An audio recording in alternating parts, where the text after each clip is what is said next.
I was about 13 years old on my way to school one day in Athens, Greece, the place where I was born, and a biplane of the Greek Air Force flew overhead and began to do the most astonishing acrobatics. And it was so beautiful, so wonderful, you know, that I got not only fascinated, but beyond that.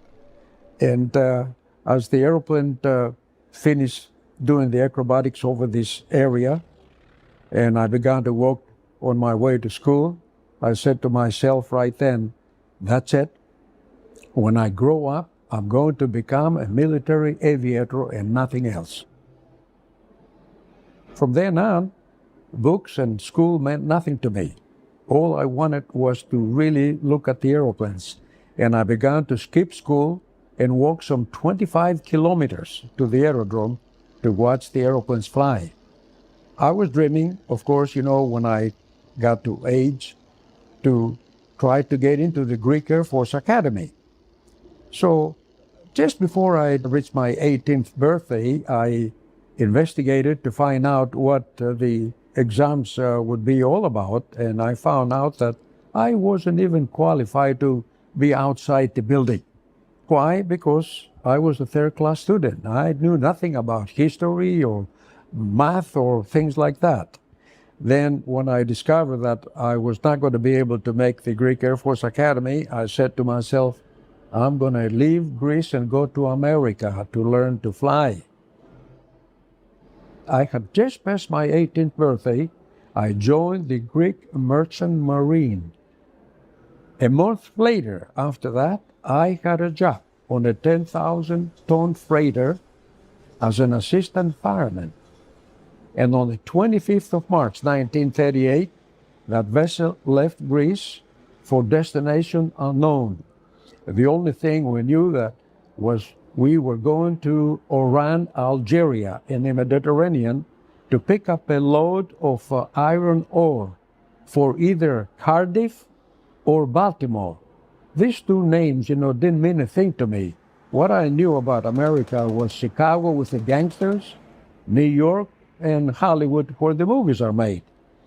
So we left Oran after the load, and one of the firemen who was I was helping, I asked him, I said, where is this Cardiff or Baltimore?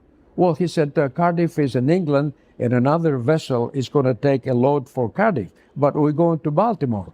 And I said, where is Baltimore? Oh, it's in America. He said, not too far away from New York. When I heard that not too far away from New York, I became so excited. Of course, I didn't really show my excitement. We were crossing the Atlantic Ocean. We ran into a storm. And I began to ask this fellow here, the fireman, tell me, do you know anything about Baltimore, this Baltimore you're talking about? Oh, he said, I was with another freighter many years ago, and one of the crew members, after we landed in Baltimore, one of the crew members wanted to visit New York to see his uncle.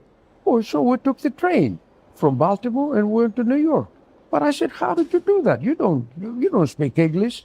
You don't need to speak English. The only thing you need to know is ticket for New York. Oh, I said, what do you mean, ticket for New York? Well, he said, that's when you go to the counter at the station and you buy your ticket and you board the train and you go to New York. Thank you very much. I didn't show any excitement.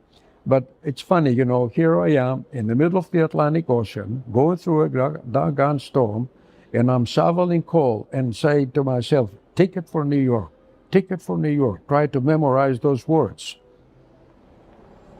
It took me all day to walk through the city of Baltimore and locate the railway tracks so I can find my way to the station. I made it. It was about 3 o'clock. When I got to the counter, I followed some people. After I asked a man in uniform, I said to the guy, ticket for New York. And he pointed, you know, the little window. So I went to that little window and I threw my $7. I had $7 left now. I threw my $7 and I told the man like I knew exactly what I was saying. Ticket for New York. He got me the ticket. It took $3, I think, and gave me some change and pushed the other money to me. I arrived in New York in darkness. I came out on 34th Street and 8th Avenue. I didn't know where to go or what to do. I spotted the Greek and the American flag cross the avenue. I couldn't figure out what the Greek flag was doing in this country. So I dashed across and I almost got hit by a car. And I found out that it was a small movie house playing the first movie ever made in Greece. And a movie that I had seen in Athens. All of us had seen it. The Shepherd's Daughter, Voskopula in Greek.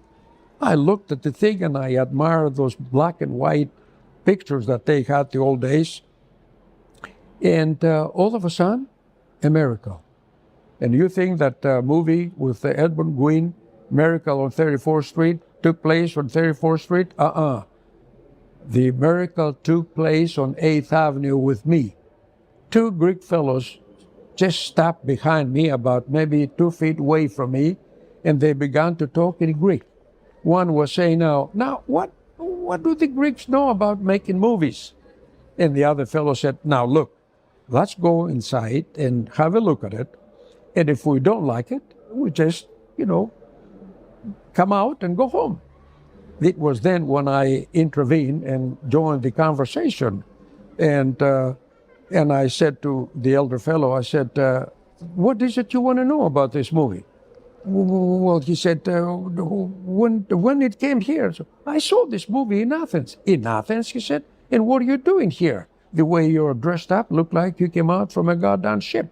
I said, I did. I told him what I had done, and I told him that I didn't want to go back to the ship. I wanted to stay in this country, and I want to become an aviator. And my God, he said, I told him, I was hoping to find a Greek church, No, he said, the Greek church can't help you. He said, we are brothers. He said, this is my young brother, and we live in Brooklyn. And he said, you come with us. And that was the miracle that really helped me, when I arrived here in the country. Christos, he was, by the way, a chef at a restaurant in Brooklyn, but he got me a job in a bakery on 147th Street and Broadway. I would say about 4 months later or 5 months later, I discovered a flying school at Floyd Bennett Field in Brooklyn, New York. They would teach you how to fly, and you do not have to really attend there on daily classes. You flew at your leisure time, and it was perfect for me.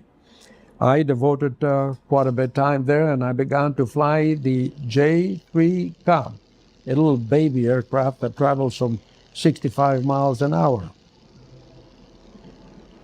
I was on my way, on my day off, on my way to do some flying. And I was so mad because the day before, I had seen in the paper where the Germans were killing the Greeks all over Athens and stealing olive oil to take it back to Germany, and mix it with some chemicals to produce lubricants for the aircraft. And I was really furious. And I got to the airport there, and my instructor, Johnny Hilton, he said, Steve, he said, what's wrong with you? Said, something is wrong. And I told him, what I said in the paper, and I said, if I could only, get there, I said, I want to fight the Germans, and you really want to fight the Germans? I said, yes, Johnny, I'll give anything. He said, how would you like to join the Royal Air Force? I said, what? I can't go to England to join. No. He said, right here, the Royal Air Force is recruiting American civilian pilots. But Johnny, I said, I'm not an American. I told him that I had tried to join the Army and at the recruiting office in New York, and the guy, threw me out the office. Oh, he says, you're a Greek subject, he said, and the RAF, Greece is fighting with the RAF, and they take you. I was sent to Polaris Flight Academy in Glendale, California, where I was trained the military way to fly the aircraft. Polaris Flight Academy was on one of the 3 or 4 schools the RAF had recruited, or rather contracted, to train civilian pilots for the Royal Air Force. I spent about 3 months there, receiving about 90 hours in military aircraft. All the aircraft we had there were marked. They had the markings of U.S. Army Air Force aircraft. And upon graduation, I was in a class of 15 of us. 7 of us were appointed as sergeant pilots, and the other 8 as pilot officers, equivalent to a second lieutenant. I was one of the appointed pilot officers. In February 42, we left the U.S. through Canada, and we went to England. In England, I was sent to a pilot officers school to learn about officers, and above all, to learn how to salute, really. And after that, I was sent to an operational training unit to learn how to fight in air, combat flying, that is. We had Hurricanes and P-51 Mustangs, with the early Mustang with the Allison engine. And upon graduation from that school, I was sent to a fighter squadron, 268 Fighter Squadron at Newmarket, close to Cambridge. I began to fly in combat missions over Holland. And primarily what we were doing, strafing locomotives, trains, and anything that appeared to be military. And there, at the squadron, I had another problem. The Greek Air Force in exile, stationed in England, was trying to recruit pilots for a Spitfire squadron in Egypt. And one day, I got a telephone call from this wing commander, Kinatos, who asked me to visit him in London at the Claridge Hotel. I visited the hotel, and he revealed to me that they were trying to locate escaped Greek pilots. Some of them had gone to Egypt, some of them to Cyprus, Malta, and some of them in England. And they had no way of trying to contact them, and of course, who had escaped. So what they did, they went to the Air Ministry and asked the officials there to look at the roster of active RAF pilots. And it was then how they intercepted my name. I told the wing commander that, I said, I don't want to go to Egypt. I want to stay in England and fight the Germans from here. But he says, you can't do that. You're a Greek subject. And, your duty is, I said, no, sir. I said, I left Greece, and my intention is when the war is over and I can make it, if I make it, survive, that is, I would like to go back to America to become an American. No, he says, and I remember he said, I don't know what the king will say about this. King George II was also living at the same hotel, and evidently he was behind this recruitment. So, not knowing what to do, I sought the help of squadron leader Chesley Peterson, the commander of the 71 Eagle Squadron. And I called Pete, and we met in London, and I told him exactly what the Greek Air Force in exile was trying to do to me. And Pete said, do you want to go to Egypt? I said, no, sir, I want to stay here. Okay. He said, I'm going to fighter command, and I'm going to try to talk to them to see if I can get you out of 268 Squadron into my squadron, which he did. It's amazing. It's been 4 years since I came to America, and here I am now, flying with the Royal Air Force, one of the greatest air forces in the world, against Germany. But then we had a problem, because when Uncle Sam came over to England with the 8th Air Force, their aim was to recruit or to take every American who was flying in the Royal Air Force, especially the 3 Eagle Squadrons, the 71, 121, and 133. And the reason was that the generals, particularly General Spaatz, he was looking at it, and he saw that there were 245 Americans with a PhD in aerial combat. And that would have been really a tremendous gift, to go to Uncle Sam.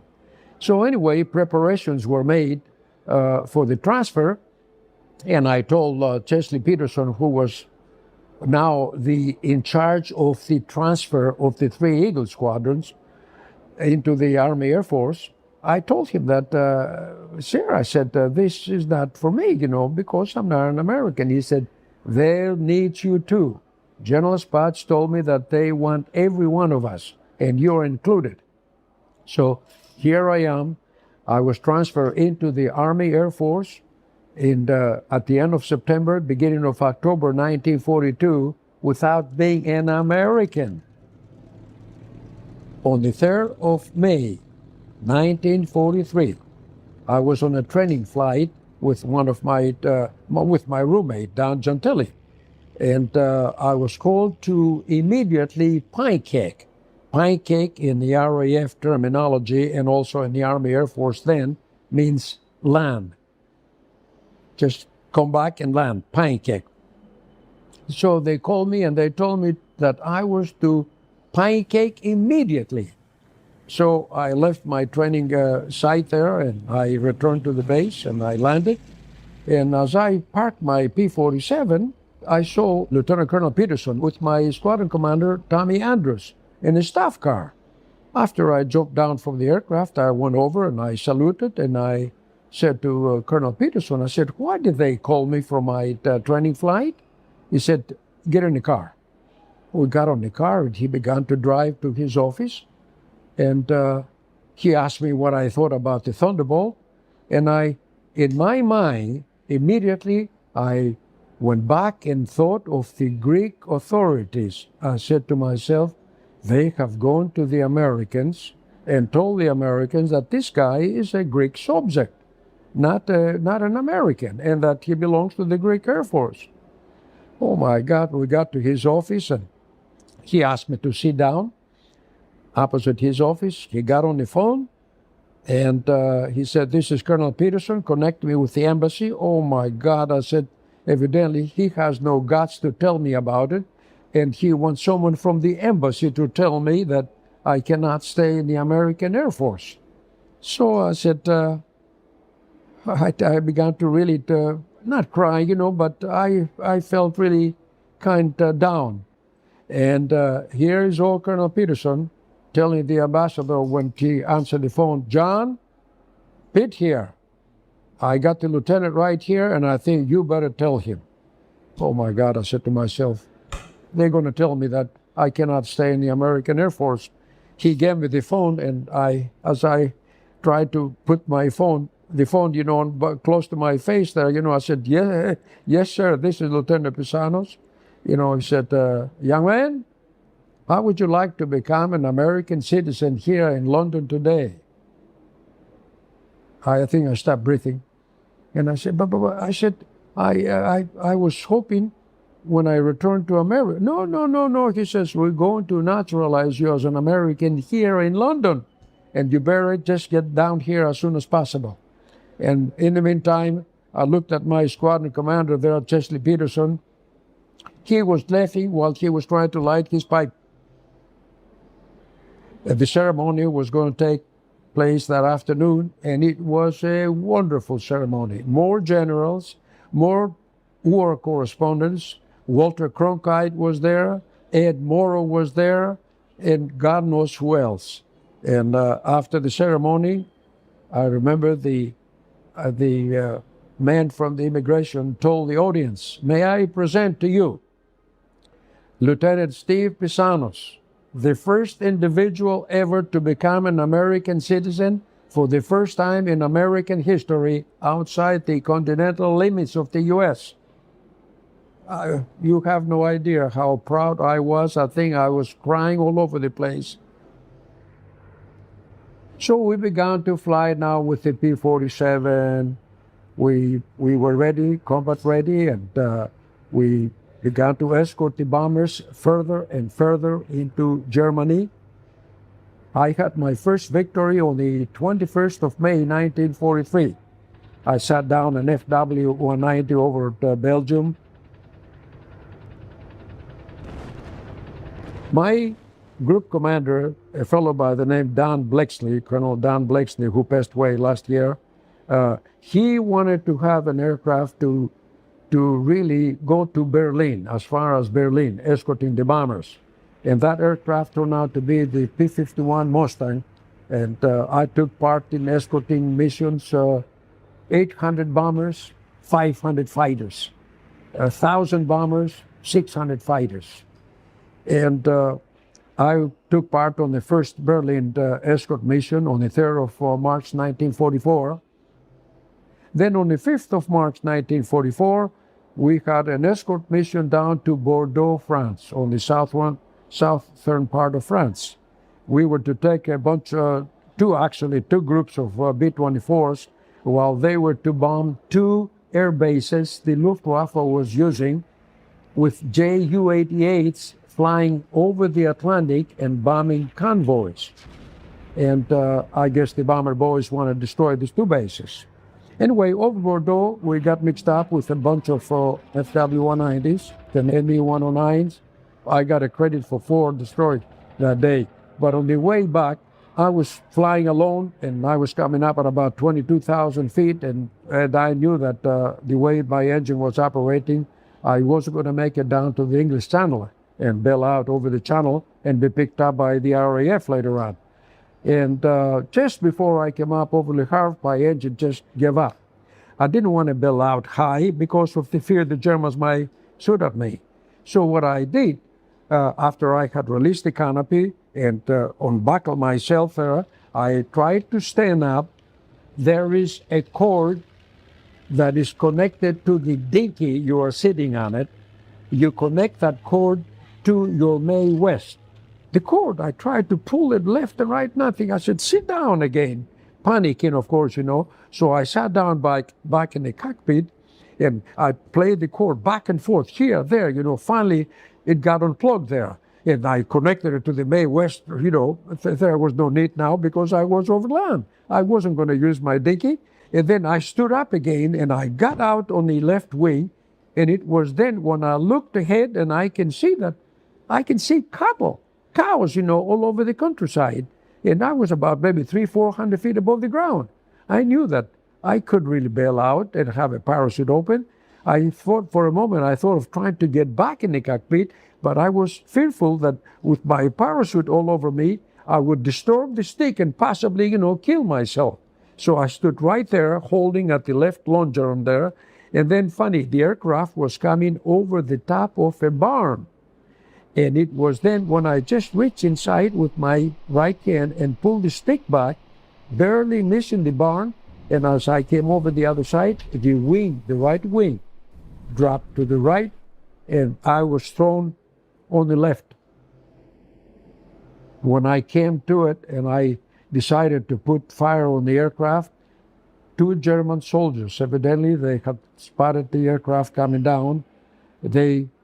They came after me, and they began to fire their automatic weapons.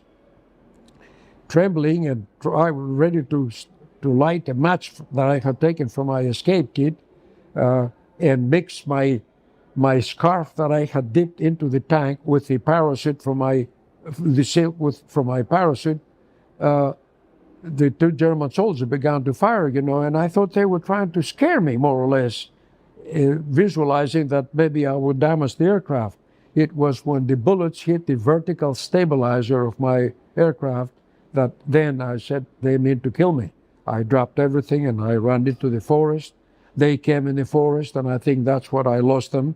And funny, when I came out of the forest and I spotted my crashed aircraft, not burning, it was not really burned, thank God. And I spotted my aircraft there. I jumped a barbed wire and I came out to a paved road. And I began to walk down that paved road, and I came out a bend there. The motorcycle. There was a motorcycle. The 2 gentlemen had arrived on the scene.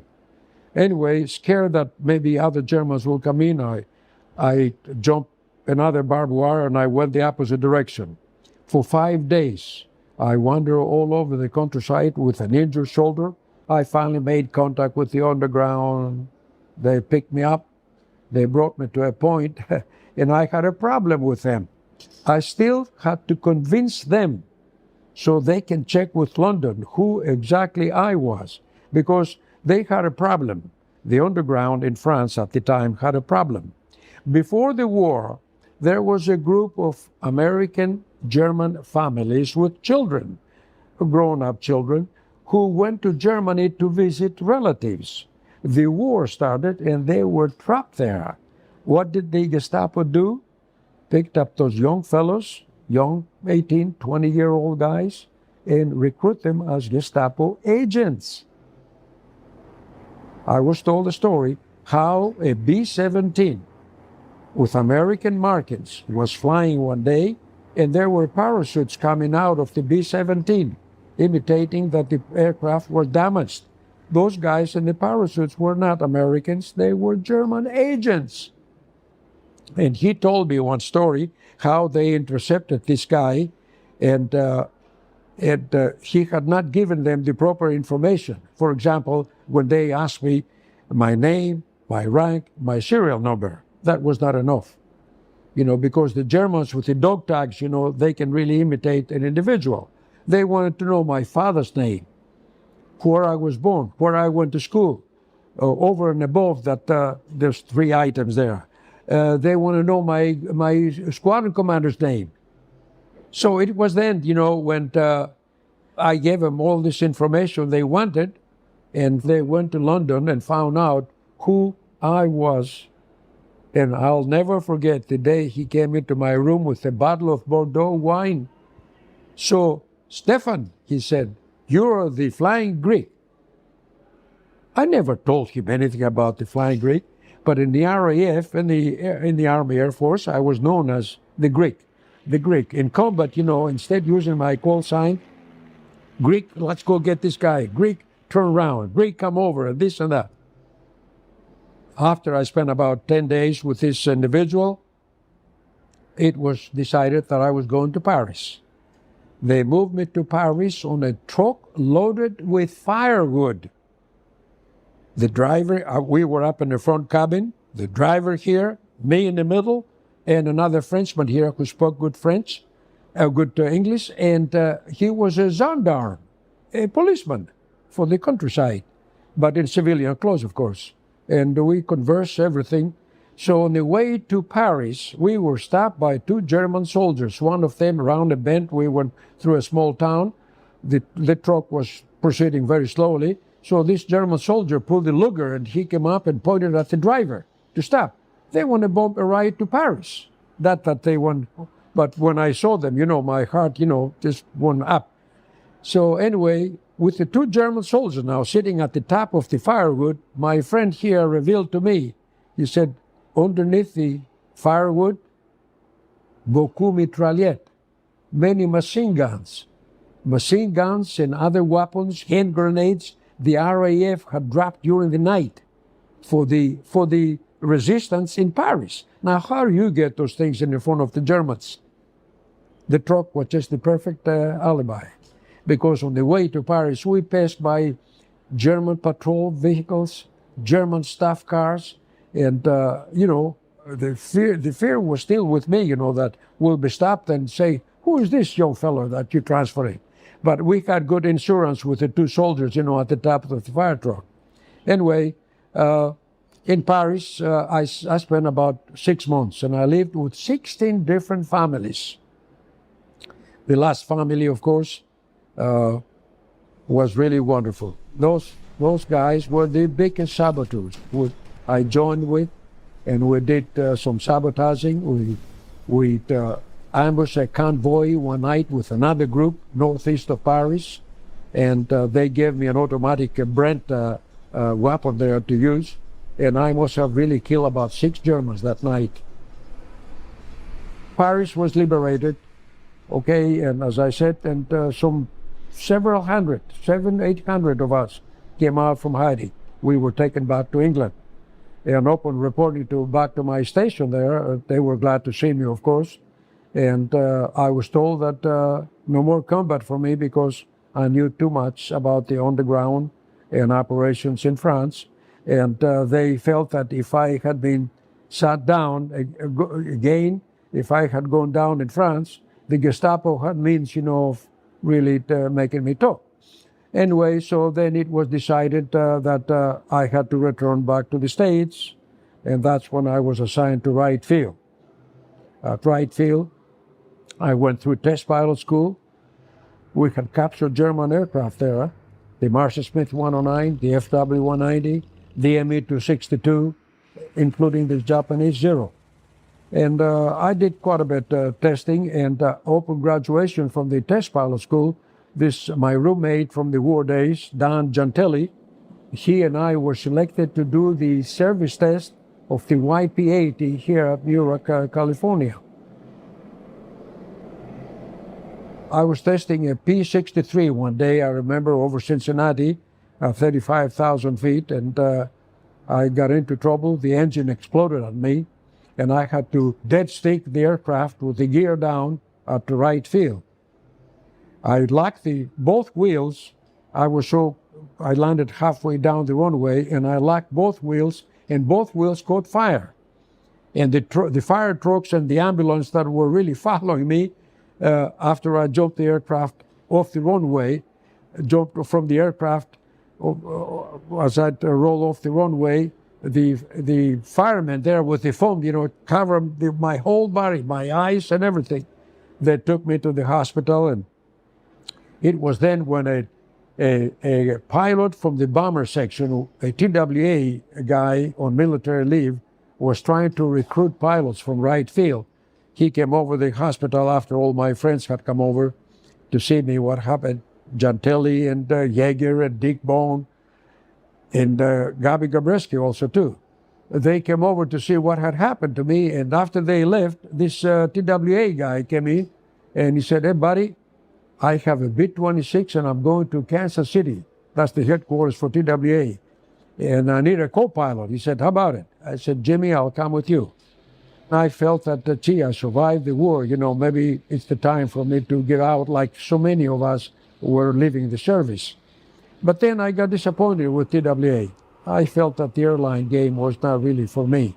And I wanted to get back on active duty, and I didn't have 2 years of college like the Air Force required then.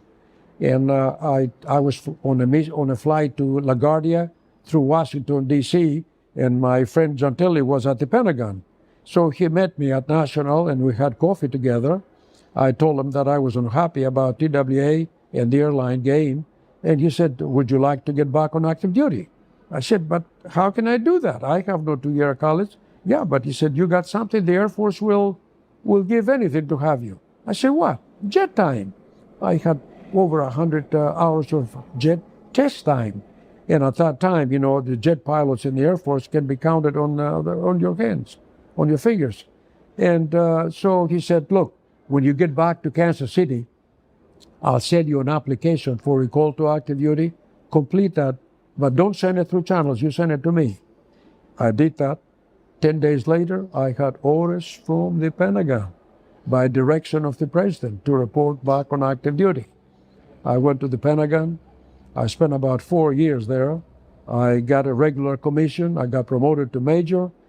And from there, I had assignments with Germany and with NATO in Italy, and back to Colorado Springs with headquarters Air Defense Command and NORAD and Norton Air Force Base. Then back to Germany again in 1964. When my tour was over at 67, I volunteered from Germany to go to Vietnam. I thought I was going to have a divorce in my hands, because when I went home and I told my wife, she said, "Why did you do that?" I told her that I felt that America was in the vine, and being a man of the military, I should be there. So finally she saw my light. I spent a year in Vietnam supporting the special forces camps in the jungles of Vietnam with the Caribou, a 2-engine aircraft. I flew 375 missions in Vietnam. I was given command of my squadron, and after I left Vietnam to come home, I was notified that I had been promoted to colonel, full colonel, and that I was to proceed to Little Rock Air Force Base to be deputy commander for an ICBM wing. It was really unbelievable. I spent about 2.5 years there, learning. They sent me to school, of course, for 3 months, learning about the ICBM machines that carry the atomic bomb, aiming every one of those missiles that I was in charge, 18 silos, every one of those missiles was aiming at the Soviet Union. And of course, those buggers, had the same thing on us.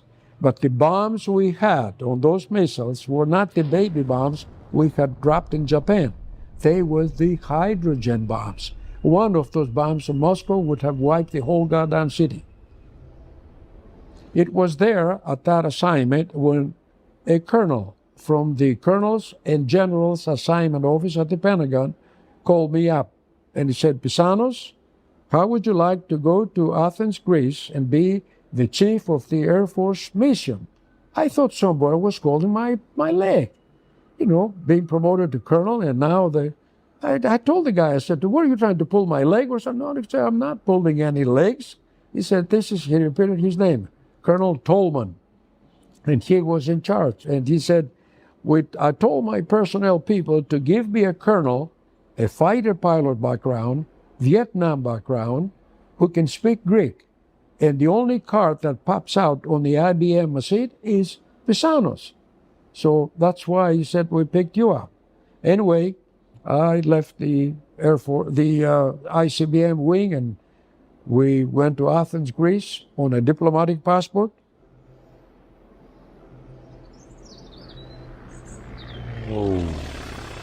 What America did for me, I treasure deep in my heart.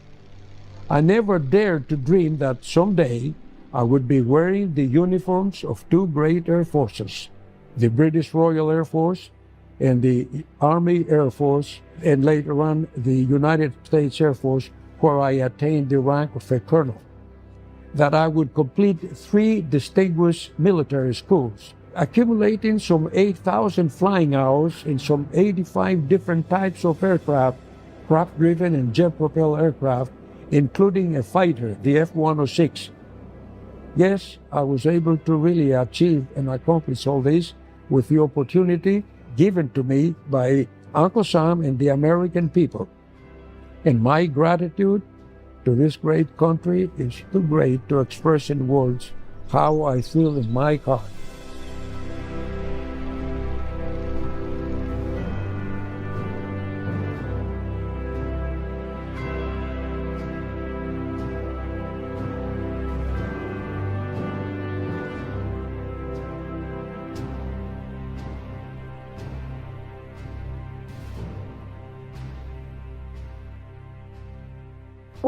He may be the only person in history who fell in love with flight because President Calvin Coolidge took a vacation. A baby-faced Swede who flew a trainer in a loop around the center span of the Golden Gate Bridge. He was a stunningly talented pilot. It was said of him that he thought more quickly in 3 dimensions than most people did in 2. His string of combat victories over New Guinea turned him into a national hero. He shot down an incredible 40 enemy aircraft before being removed from combat once and for all. A national treasure who could no longer be risked on the battlefield.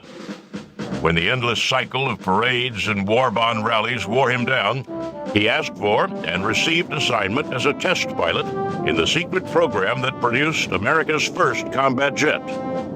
He is Richard Ira Bong, and he is a legend of air power.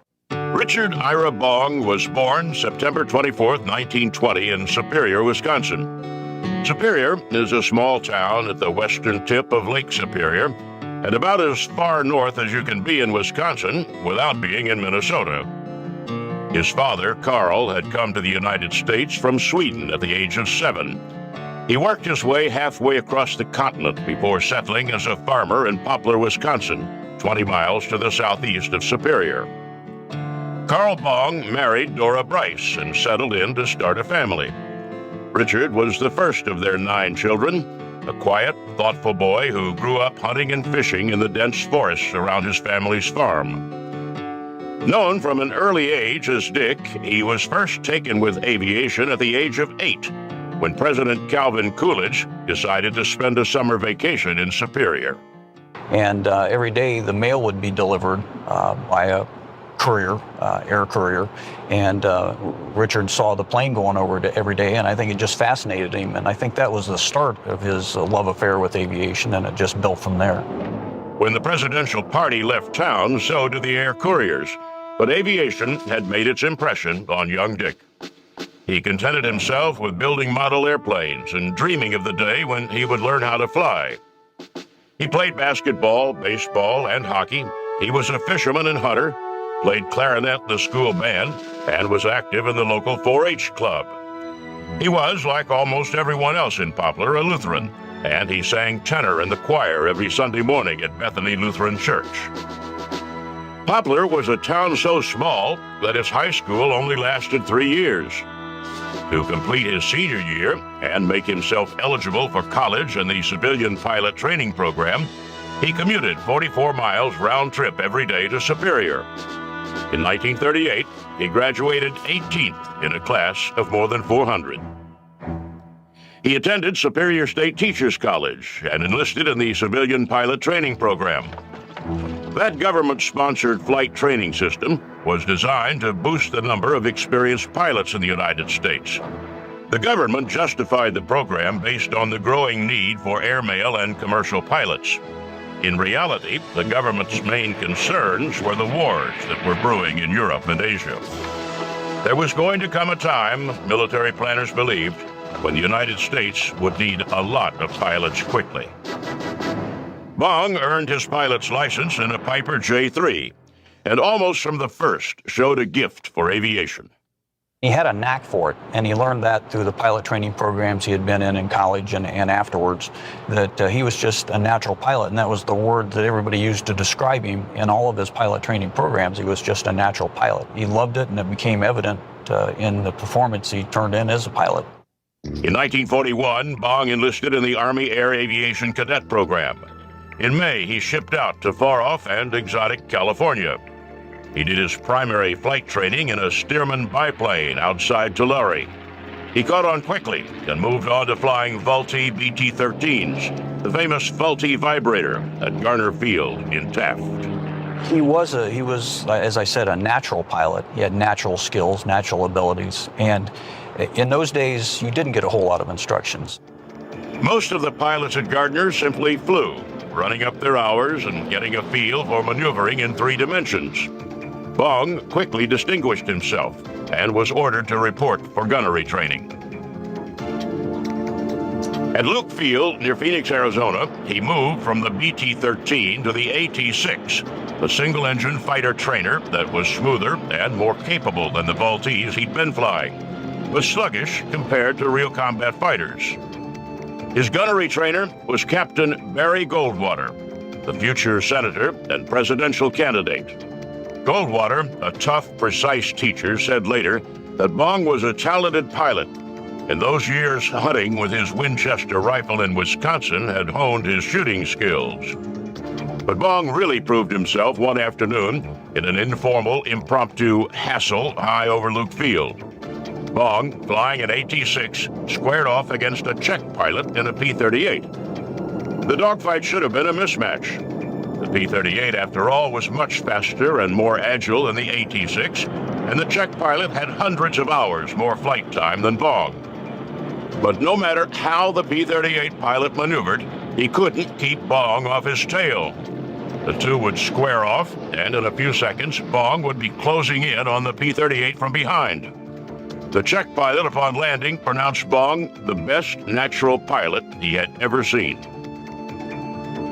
Bong was at Luke when the Japanese bombed Pearl Harbor in December 1941. Like the other pilots, he wanted into the war as soon as he could get there. A month later, he received his wings and his officer's commission. But rather than sending him into combat, the Army kept him at Luke as a gunnery instructor. Dick Bong's war seemed to end before it had started. For almost 6 months after the American entry into World War II, Second Lieutenant Dick Bong was stuck stateside. As a gunnery instructor at Luke Field in Arizona, he trained other young fighter pilots and then watched as they departed for points unknown overseas. In May 1942, however, the Army Air Force assigned Bong to Hamilton Field in San Francisco.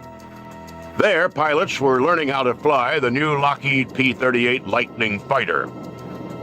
The P-38s were big, fast, and had proven themselves unsuitable for combat in Europe. The cooling systems for the plane's twin engines froze up at low temperatures common at altitudes over Europe. The pilots training in P-38s at Hamilton all understood where they were headed: the Pacific. After arriving at Hamilton, Bong quickly came to the attention of Major General George C. Kenney, commanding general of the 4th Air Force. Bong was both a gifted pilot and an incorrigible hot dog. On training flights, he liked to dip down low and buzz San Francisco's downtown. Showing off for the civilians seemed to be his greatest joy in life, and it got so bad that General Kenney put out an official order that such antics would not be tolerated. Well, as most pilots are prone to do, he disregarded that instruction and, in fact, went out and did a couple loops around the middle span of the Golden Gate Bridge, went down Market Street waving at the secretaries as he was buzzing through town, and had gotten so low that evidently it blew down somebody's laundry. And that woman actually filed a complaint with General Kenney. Kenney knew, of course, that Bong's juvenile clouding was not altogether a bad sign. There's a long tradition of cocky fighter pilots indulging their whims. Indeed, Kenney knew that confidence and spirit were traits necessary for fighter pilots to survive in combat. Still, he was a general, and generals have to at least attempt to keep a lid on their pilots. He disciplined Bong regularly, making him wash, dry, and fold the laundry he had blown off the clothesline, for example. But he also took note of the young pilot's enormous skills in the air. He actually spotted the spark, I think, when he called him on the carpet in his office. I don't know what he was expecting when this pilot walked in the door, but here comes this, average size 5'8", blonde-haired, baby-faced Swede who appeared to be scared to death that he was going to lose his wings. Bong's passion for flight so impressed Kenney that when General Douglas MacArthur chose Kenney to set up the 5th Air Force Base in the Southwest Pacific, Kenney made sure that Bong was one of the first pilots sent to his new base in Australia. He arrived in September, springtime in the Southern Hemisphere. For more than a month, Bong sat around in Brisbane awaiting delivery of his plane. In November, Kenney assigned him to temporary duty with the 35th Fighter Group, based in Port Moresby, New Guinea. New Guinea at the time was a hornet's nest of Japanese aircraft. MacArthur's campaign to reclaim the Philippines had just begun. American forces were beginning the bloody harbor-to-harbor conquest of New Guinea. The Japanese were throwing everything they could at the arriving American forces. The Army Air Force used a kind of sink-or-swim training method, throwing green pilots into the periphery of battles to ready them for full-fledged air combat. Flying under the careful tutelage of an experienced combat pilot, Captain Tom Lynch, Bong flew long patrols and skirted air battles for nearly a month, learning from Lynch the best tactics for fighting in a P-38. Then, on December 27, 1942, Bong got his first real taste of battle. He was in a flight of 12 P-38s led by Lynch. The flight intercepted 40 Japanese aircraft over Buma on New Guinea's northwest coast. Badly outnumbered, the P-38s charged headlong into the formation. Bong showed no sign of the fear he surely felt. He scored a Zero fighter and a Val bomber. Altogether, the P-38s knocked down a dozen Japanese aircraft. Bong, who had never been in real combat before, earned a Silver Star for his actions. From that point on, in dependable, almost unspectacular fashion, Bong began to compile what turned out to be the finest combat record in the history of American aviation. It took him only until January to become an ace, scoring his 5th kill over Leh Harbor. In February, Bong left Lynch's shadow and returned to the 9th Fighter Squadron. On March 3rd, on the opening day of the Battle of the Bismarck Sea, Bong flew escort for a flight of B-25 and B-17 bombers attacking a Japanese convoy. Bong knocked down a Zero. The bombers sank 4 Japanese destroyers and 8 transports. 1 and 2 kills at a time, Bong upped his total. Kenny promoted him to first lieutenant and gave him a 2-week leave in Australia. By then, a double ace, Bong enjoyed his R&R but longed to get back into action. The Japanese were throwing thousands of aircraft at the advancing Allies, creating aces almost as fast as the Allies could get pilots into the air. But Bong, perhaps uniquely among American pilots, seemed more interested in the experience and challenge of flight than he was in his kill count. He was an introvert on the ground, shy even. In the air, became a different person, became the ultimate fighter pilot. On July 26, Bong had his best day ever. Escorting American bombers attacking Lae, he knocked down 4 Japanese fighters. General Kenny, who had been so impressed by Bong's skills in training, could barely believe how proficient a warrior the unassuming Swede had become. He put Bong in for a promotion to captain and filed an after-action report that resulted in Bong receiving the Distinguished Service Cross.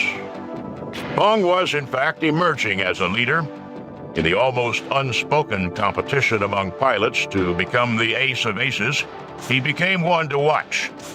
The press started wiring accounts of his combat accomplishments back stateside, and his name started to be mentioned in speculation about whether an American pilot would break Eddie Rickenbacker's seemingly unbreakable record from World War I, 26 combat victories. In November 1943, Bong shot down his 20th and 21st enemy aircraft, a pair of Zeros over the airfield at Rabaul. General Kenny, knowing that his ace pilot was as valuable as a morale-building hero as he was in the air, gave Bong a 60-day leave to return home for a visit. Bong met with General Hap Arnold, posed for a few pictures, and then returned to Poplar, Wisconsin to enjoy, as ordered by Kenny, a little home cooking. The leading ace of the war was welcomed home as a hero, and while being crowned as honorary homecoming king at his old college, he met Marjorie Vattendahl, the 19-year-old homecoming queen. For the next 2 months, if he wasn't busy appearing at war bond rallies or launching ships for the war effort, he and Marjorie were together. By the time he left Poplar on the long journey back to the Southwest Pacific, he and Marjorie were in love. Captain Richard Bong returned to the Southwest Pacific as the leader in the race to become the ace of aces, in hot pursuit of Eddie Rickenbacker's combat kill record. Bong slapped his girlfriend's picture on the nose of his new P-38, which he christened Marge. 5 victories behind the record set by Eddie Rickenbacker in World War I, he went into battle with the whole world watching and an advantage over his competition. He was assigned not to the 9th Fighter Squadron, but to 5th Air Force Headquarters. In the competition to become ace of aces, the flyer with the most kills, Bong had become the favorite. The press had gathered to watch his achievement. While other pilots' assignments were limited to specific geographical areas where there might or might not be enemy activity, General Kenny allowed Bong to roam where he liked, in search of action and Japanese planes to shoot down. But they increased slowly. The number of Japanese aircraft had decreased, and the enemy was shifting to a more defensive posture. That limited the number of mass attacks that had created so many American aces. The Southwest Pacific was about as unnatural a habitat for the Wisconsin farm boy as it's possible to imagine. Hot, humid, bug-infested, and moldy, it was a place that seemed to reek of death. Bong went out almost daily, enduring long, boring patrols. Often he found no enemy aircraft at all. When he did, the combat lasted only minutes, and then a long return flight, often over open water, to inhospitable accommodations. That was his reward. On February 15th, the day after Valentine's Day, Bong recorded his first kill in the plane he'd named for the girl back home, Marge. It was his only official kill for the month, though he did destroy a transport as it sat on the runway. The transport, it turned out, was loaded with high-ranking Japanese officers, and while it didn't count on his kill total, it struck a significant blow to the Japanese war effort. On March 8th, the tedium of the war turned to tragedy. Bong had reunited with his former commander from the 35th Bomber Group, Lieutenant Colonel Tom Lynch. The two were flying over Atape Harbor, New Guinea. Bong watched helplessly as his old friend and mentor spun down to his death. For the next month, Bong was ineffective in combat. He flew, but he didn't score any kills until April 3rd, when he knocked down his 25th enemy aircraft. The press gathered in anticipation. The folks back home waited for word of Bong's heroism. On April 12th, Bong shot down 3 enemy planes in a single day, shattering Rickenbacker's record. The news flashed around the world. Rickenbacker sent a telegram congratulating Bong and promising to send a case of scotch as a reward. General Kenny, doubly pleased that the record had been broken by an officer in his command, sent a case of champagne. Back in the States, Middle America was scandalized that people would send alcoholic beverages to a pilot in a combat zone. To quell the uproar, General Hap Arnold made a big show of shipping Bong 2 cases of Coca-Cola. Arnold slipped the press copies of his personal note to Bong, stating that America's newest hero would certainly prefer America's favorite soft drink. Bong, still the cheerful, baby-faced kid from the North Woods of Wisconsin, was having a ball. What he didn't realize is that by becoming the ace of aces, he had become a national treasure, too precious to risk in combat. After he broke Rickenbacker's record of 26 victories, they did everything they could to the point of sometimes setting him down or sending him back on, publicity campaigns and things like that back in the States to keep him out of harm's way. He returned to the United States, went on a war bond tour, and most importantly, proposed to Marge Vattendahl. He didn't return to combat for 5 months, reporting to General Kenny in September 1944 as a gunnery instructor. He could fly, but he was only allowed to fire in self-defense. He defended himself a lot. He shot down 5 enemy planes in October and 3 more in November. Kenny suggested to General Douglas MacArthur that Bong ought to get the Congressional Medal of Honor. MacArthur agreed and forwarded Kenny's request up the chain of command. In December, Bong went to Tacloban to receive the Congressional Medal from General MacArthur himself. In December, Bong shot down 4 more planes, bringing his total to 40. General Kenny, who had bent every rule to keep Bong flying, once and for all, pulled him out of combat. He shipped his favorite pilot back home, armed with a personal letter to General Hap Arnold and 6 bottles of Coca-Cola for the flight. Bong arrived back in the United States on New Year's Eve, 1944. He went to Washington, met with Hap Arnold, and participated in what seemed like an endless stream of public appearances, including a press conference with Eddie Rickenbacker. He broke away in February and returned to Wisconsin. There, in the Concordia Lutheran Church, he and Marge married. After his honeymoon, Bong received the plum assignment of flight testing the P-80 Shooting Star, the first American jet. He made 11 flights in the P-80, immersing himself in the theory and engineering of jet engines. On August 6th, he pointed the nose of his jet down the runway for his 12th flight. The plane rolled down the runway perfectly, but as it rose into the air, the engine flamed out. Here's a guy that had, 200 missions, combat missions in the Pacific, shot down 40 enemy airplanes, was shot at on a daily basis, won the Congressional Medal of Honor, comes back to what's supposed to be a relatively safe stateside job, and dies in an accident on takeoff in an experimental airplane, the P-80, in California. Dick Bong, the ace of aces, died the day the Enola Gay dropped the atom bomb on Hiroshima.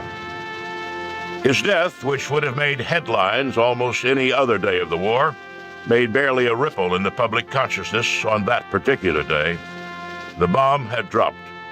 The war Bong had fought in so heroically was about to end.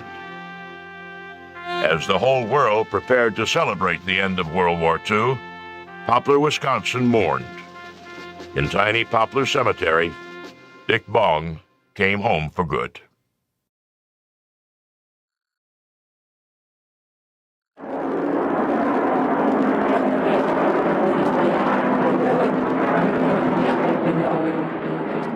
This warbird was a lethal weapon.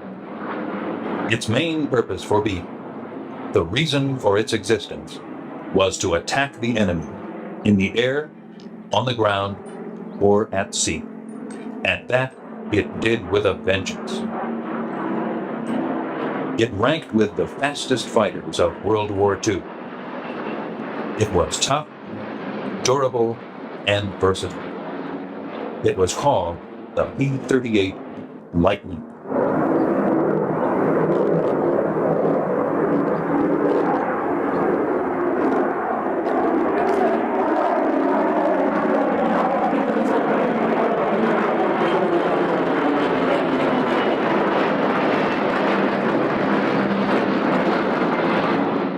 The P-38 was the fastest fighter in the early stages of the war, and the first fighter useful for long-range escort. It was called upon at different times to perform very different roles, and in each case, passed with flying colors. The P-38 was a good airplane. It was not a major player in the European theater. It was a far better player in the Pacific because it had very good range characteristics.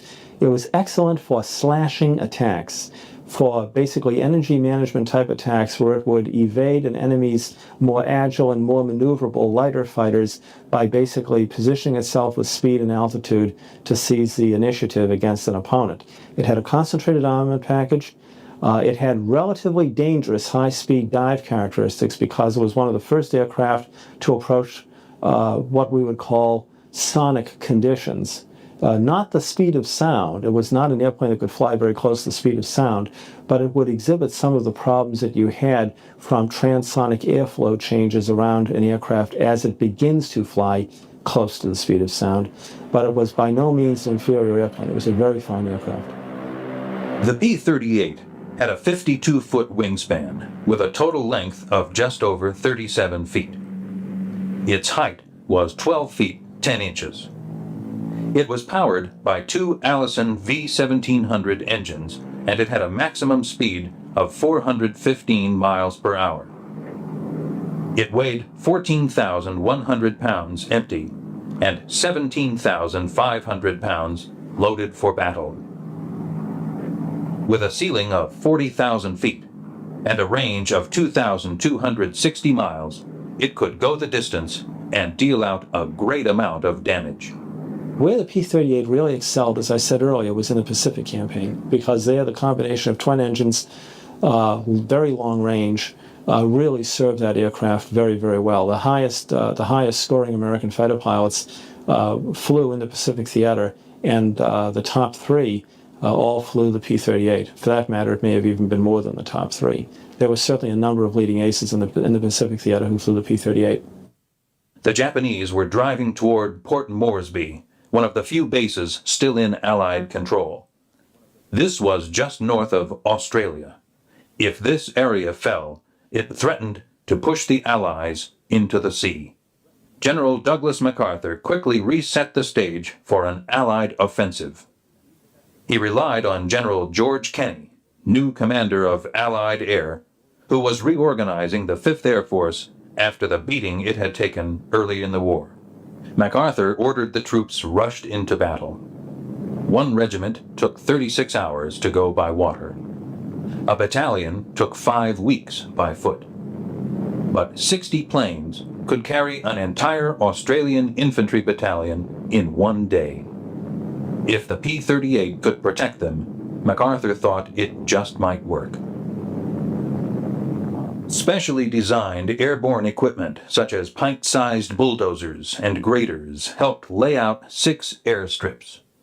Around Balbadura, they scraped out runways less than 16 miles from the front. When construction was completed, the P-38 moved in to protect the entire operation. The Southwest Pacific Air Forces, still under the direction of veteran Air Leader George Kinney and Fighter Commander Emmett Whitehead, had decided upon a tough, fast, tactical weapon which would stem the tide of Japanese aggression: the P-38 Lightning. The P-38 was the one airplane fighter pilots in New Guinea wanted. Kinney and others begged Washington to spare them a few of these high-flying, speedy lightning rods. When they finally got them, the ground crews had a big job on their hands. Fuel tanks, superchargers, armaments, all required major adjustment or repair. Earlier in the war, General Kinney had warned the Pentagon that the Japanese were 2 days from their factory to the combat zone, and they might swarm all over him. On December 27th, the Japanese did just that. About 11:30 hours, they gave the P-38 pilots the alert. They received the word that the Allied radio station at Domadura had picked up a number of Japanese aircraft approaching the target area. The pilots had waited a long time for this moment, and, with the help of their crews, they got going in a hurry. It had taken more than 3 months to get the P-38s ready for combat. The maintenance crews had worked hard, and now the pilots were about to put the Lightnings to the test. As part of the 39th Fighter Squadron, they had flown some patrol and escort missions with the P-38. However, this was to be their first important combat operation. 12 brand new P-38s were being dispatched to intercept the invading force of unknown strength. Both sides were in for a surprise. At 12:10 hours, they sighted the Japanese. They were out in force. Separating into 3 flights of 4 each, the P-38 pilots got on top at 10,000 feet. The Zeros didn't appreciate the view. The P-38 lead flight peeled off to dive in and break up the formation. With his throttle wide open, this P-38 latched on to a Japanese. And then the first lightning struck.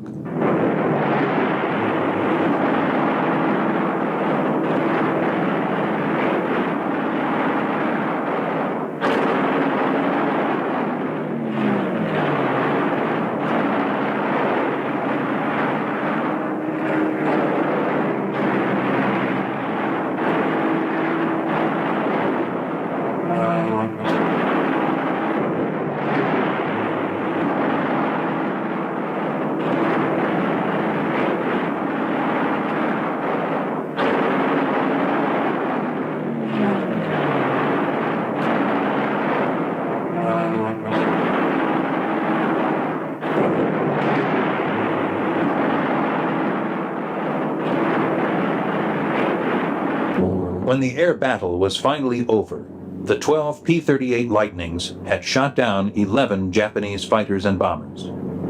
This was a dramatic debut for the P-38 in the Southwest Pacific. The tide was turning, but one battle didn't win a war, and one fighter could not do all the work. But the P-38 had proved its worthiness.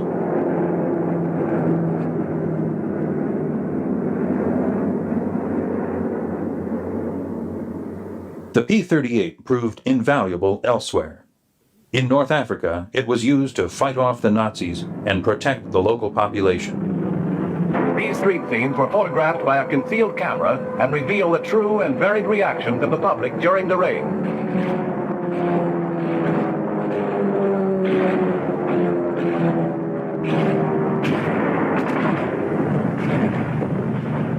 A Spitfire takes to the air.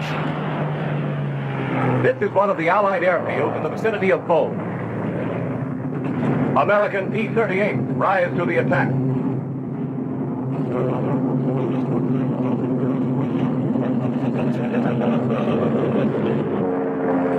P-38 and Spitfires against Messerschmitt and Junker.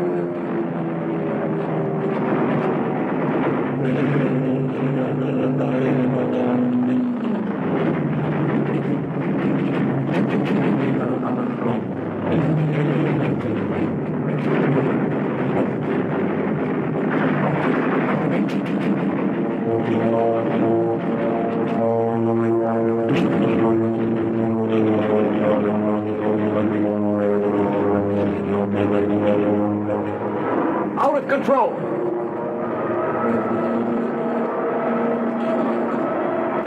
This is the Messerschmitt.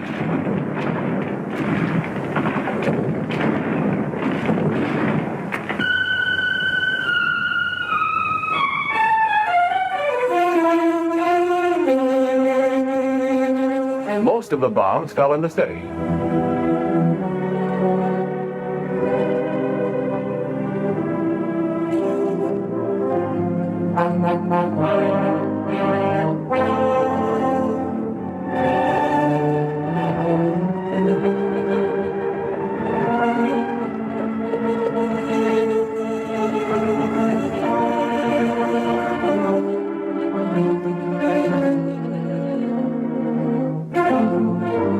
V stands for victory everywhere.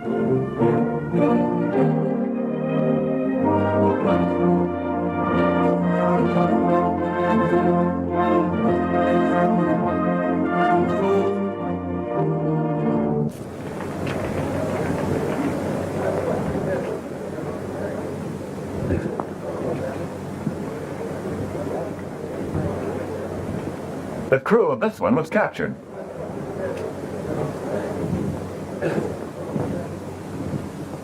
The final score, 14 Nazi planes shot down against a loss of 4 of our own. Another role that the P-38 played was as a photo reconnaissance airship for the Allied forces. The 17th Photo Reconnaissance Squadron, stationed on Guadalcanal, had an excellent record of supplying the Fighter Command, Bomber Command, and the naval and ground forces with the particular and valuable type of intelligence information that photo reconnaissance could obtain. The plane the air commanders chose for this delicate work was a converted P-38. Here, a radio man tests the communications system and gets a line check from the squadron control station. A maintenance man was responsible for the condition of the camera. Because of the extremely humid climate of the tropics, the cameras had to be removed from the plane after every mission and taken to the camera tent for a complete check. Nearby was the operations board on which all missions were noted. The operations officer would receive a call asking for information concerning a certain area. He would list the data: destination, area to be flown, number of photos desired, etc., and then walk over to the board, and then call the pilot and write in his name and mission. After this, the pilot would be briefed. On this area map, the route would be pointed out. These are the Solomons, and the course would be an elliptical route from Guadalcanal, covering the islands to the northwest and their adjacent waters. Particular information was needed about enemy activity at Buna Island, furthest west in the Solomon Group. The operations officer, with additional information brought in from similar missions, advised the pilot as to which course to take, and was shown the spots where enemy flak and fighters would probably be encountered. The crew was then notified, and the proper camera and films made ready. The modified P-38 could accommodate 5 cameras. On this mission, 2 verticals and 2 obliques were used. For defensive purposes, most of the pilots carried a .45 caliber revolver. Except for a machete, this was all the armament these P-38 pilots carried on a mission. All armor and armaments had been stripped from the plane to accommodate the camera. The pilot's only protection was his speed, which was enough. The P-38 was the fastest photo reconnaissance plane in World War II. General Twining, commanding officer of the 13th Air Force, had stated that the 17th Photo Reconnaissance paid for itself by relieving heavy bombardment aircraft from reconnaissance missions on which several such heavy aircraft have been lost. In comparison, only one P-38 had gone down in 4 months of daily reconnaissance flights. The last item before takeoff is the cleaning of all glass through which the cameras shoot. It is interesting to note that only one belly tank was used on this recon. It was preferable not to limit the plane's speed by taking along 2 tanks, though most pilots felt the P-38 handled less well with 1 tank.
Almost as quickly as the chocks were shoved under the wheels, the film magazine was emptied.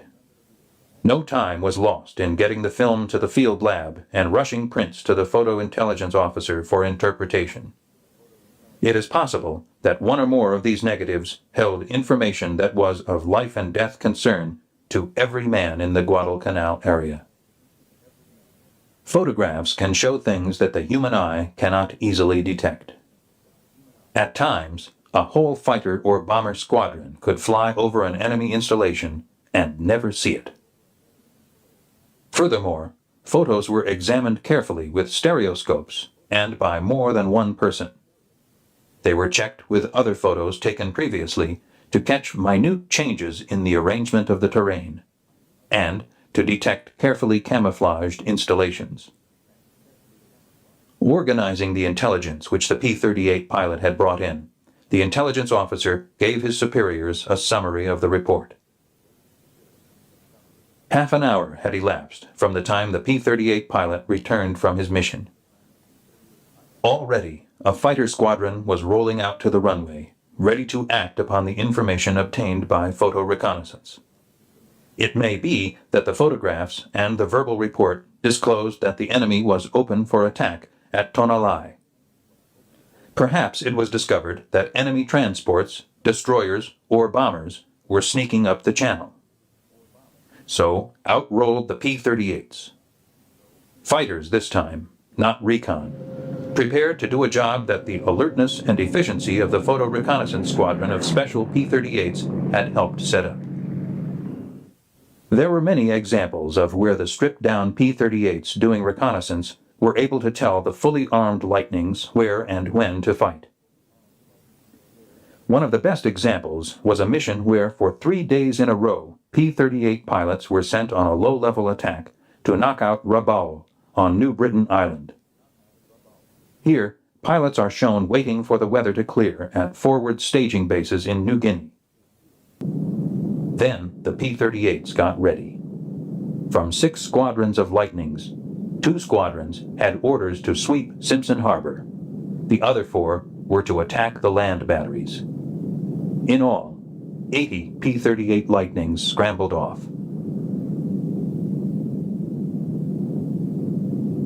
In good flying weather, Allied bombers held their formations as they headed toward Rabaul. Once over the Solomon Sea, the plan went into effect. As the P-38 scanned the skies, They spotted what they were looking for: Japanese Zeros. The Lightnings swept in ahead of the bombers to clear the area. The P-38 could outclimb, outdive, and fly faster than the Zero. In all, the P-38s bombed 24 Japanese ships and strafed 17 on this particular mission. These pilots claimed 42 shot out of the sky. The cost? 45 American flyers and 17 American planes. In the space of 12 minutes, a formidable Japanese sea and air armada was attacked and decisively defeated. The P-38 Lightning made it possible. After 2 years of war, the Japanese strategic plan had been fatally upset. But the Allies knew the war was far from over. The armies of Japan still controlled much conquered territory. General Hap Arnold told the world, "There are many roads that lead right to Tokyo, and we're not going to neglect any of them." Relentlessly, the Allied attack continued, spearheaded by the P-38 and the striking power of the U.S. Army Air Force.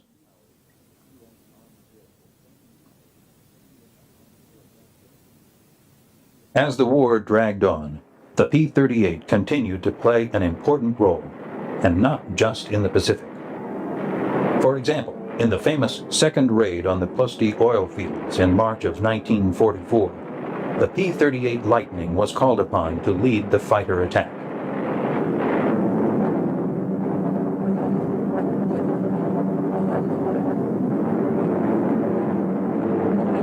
For hours, the P-38 Lightnings buzzed the Balkans. This was an all-out effort on the part of Allied pilots and crews.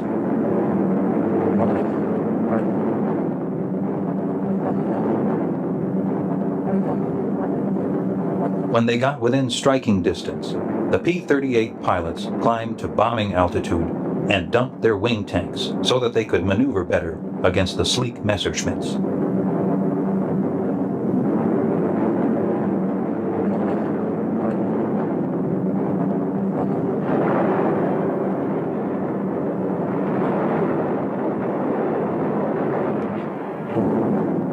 The P-38 pilots destroyed 29 Nazi planes and damaged 3 refineries. In spite of its success in operations like the Plosti oil fields, some critics and a few pilots worried over the fact that the P-38 had 2 engines. Some felt this was a plus, in case one engine failed. Others believed it would be hard to fly with only one engine, and impossible for the pilot to bail out in case of emergency. You know, there's this old joke in aviation development that the second engine takes you to the scene of the crash. One of the problems you have with a twin-engine airplane is that unless you have a very clean airplane, when you lose an engine on a twin-engine airplane, very often you're almost in a controlled crash type situation.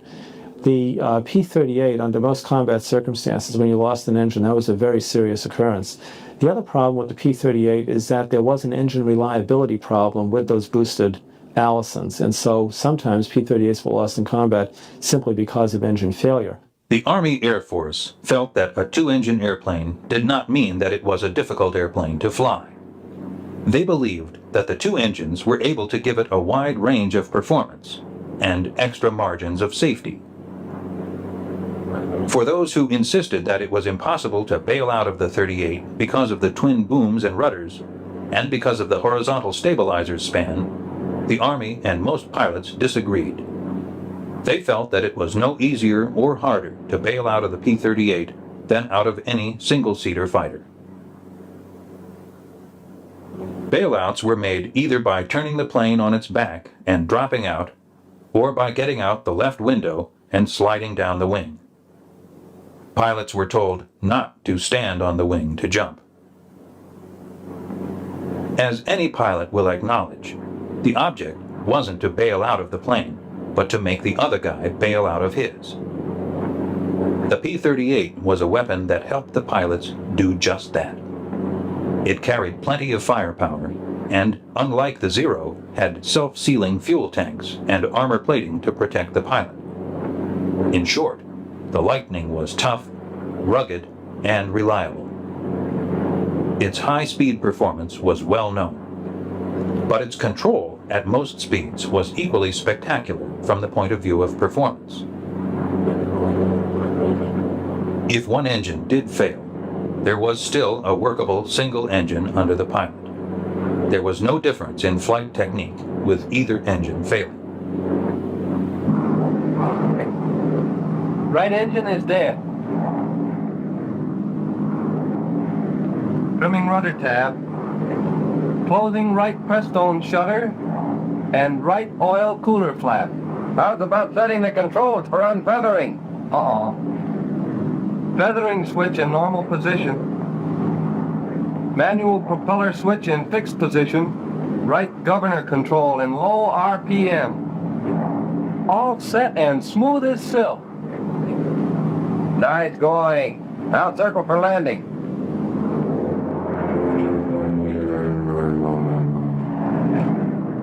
.2600 RPM with 20 inches. Tap control set at 0. Gear down at 160.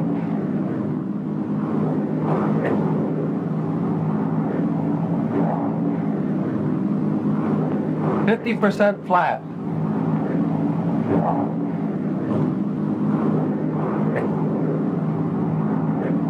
It's in the bag.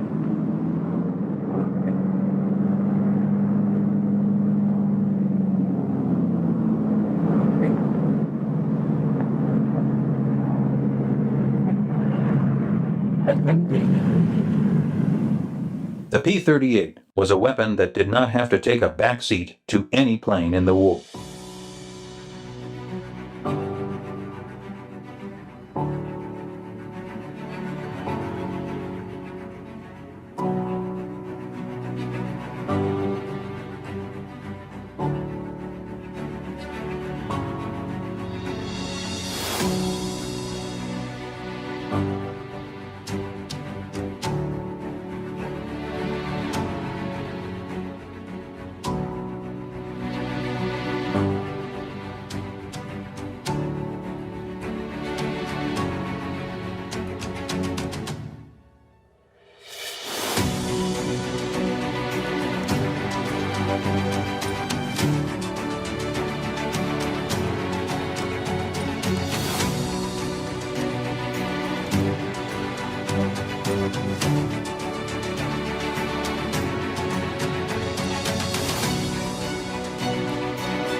Gentlemen, this is the Mustang.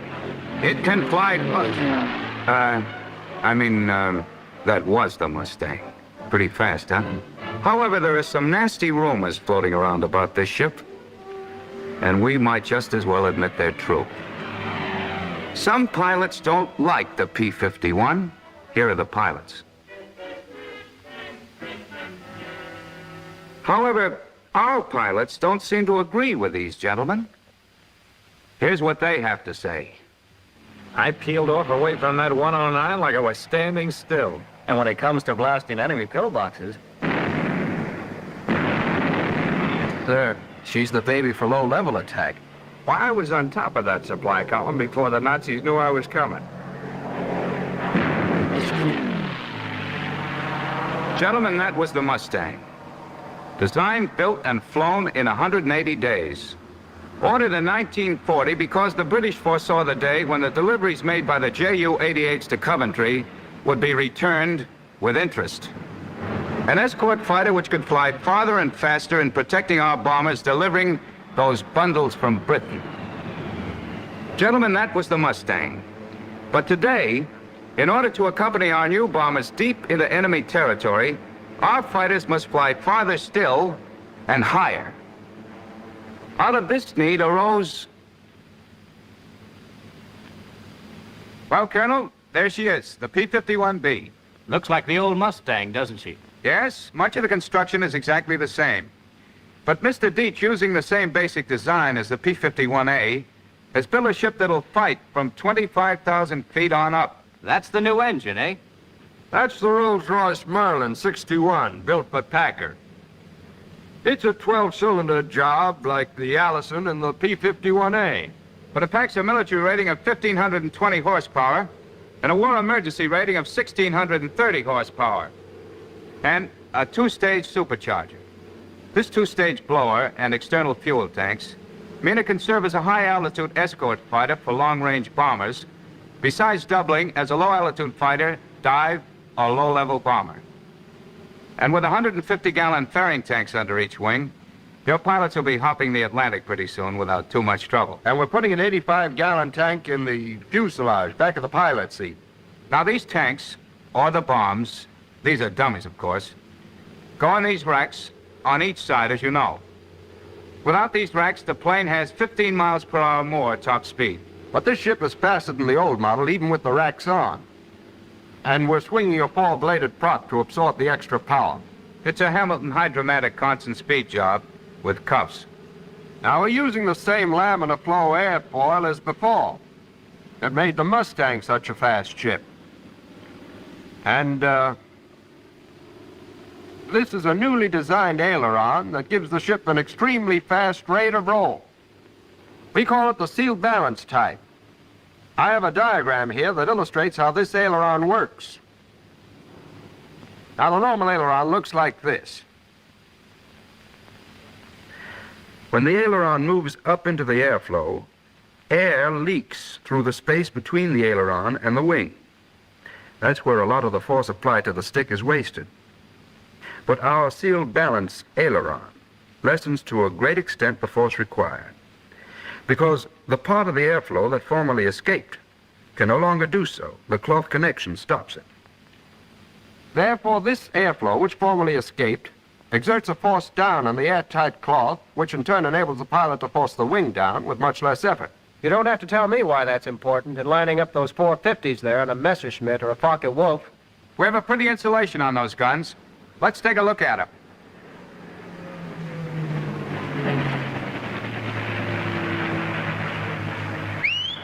Sam, give me a hand with these access doors here. I want you to notice how we laid the guns on the side to eliminate any bulge in the airfoil. We're using a simplified mounting that allows removal in a few seconds. What about the guns the Jerrys and the Japs are packing? What kind of protection does the pilot have from enemy gunfire? Well, let's take a look at the sketches, shall we? We'll show you. Here we are. The P-51B is equipped with face-hardened steel armor plating and an armor glass windshield. This affords protection for the pilot from bullets hitting within this area. We've also protected the coolant tank and the nose from frontal attack. In other words, in flight you get these cones of protection from enemy bullets. which should be comforting news to the pilot. Well, personally, I think it's a good idea to get rid of the enemy before he has a chance to try the armor plating. You've got something there, Major. Arthur, let's stop shooting the breeze and get this ship off the ground. Okay, Bob. Colonel, if you'll join me in the control tower, we'll have grandstand seats. Right. See you later, children. Right, sir.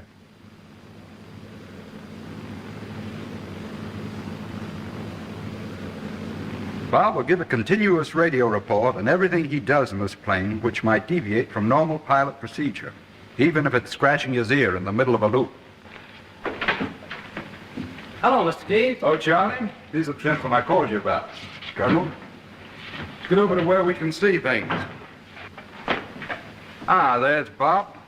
Now you notice he gets in the plane from the rear, and flaps are kept down to prevent anyone stepping on them. Now, Bob, before he gets into the cockpit, checks the Zeus buttons on the radio compartment panels. Once inside the cockpit, he gets comfortable, adjusts the rudder pedals, gets his shoulder harness set. Well, it should be ready by now. Charlie, let's give him a call. Okay, Mr. Deeds. Hello, Army 115. This is Mines Tower. The air's all yours, Bob. Nothing expected for the next hour. Over. Hello, Mines Tower. This is Army 115. Well, here's where I start the monologue. Hope your ears can take it. I checked the servicing of the ship to have an idea of the amount of load I'm carrying. Rate of climb can vary as much as 500 feet a minute, depending on the load. I closed the cockpit enclosure by first pulling the left side into position, then lowering the upper portion.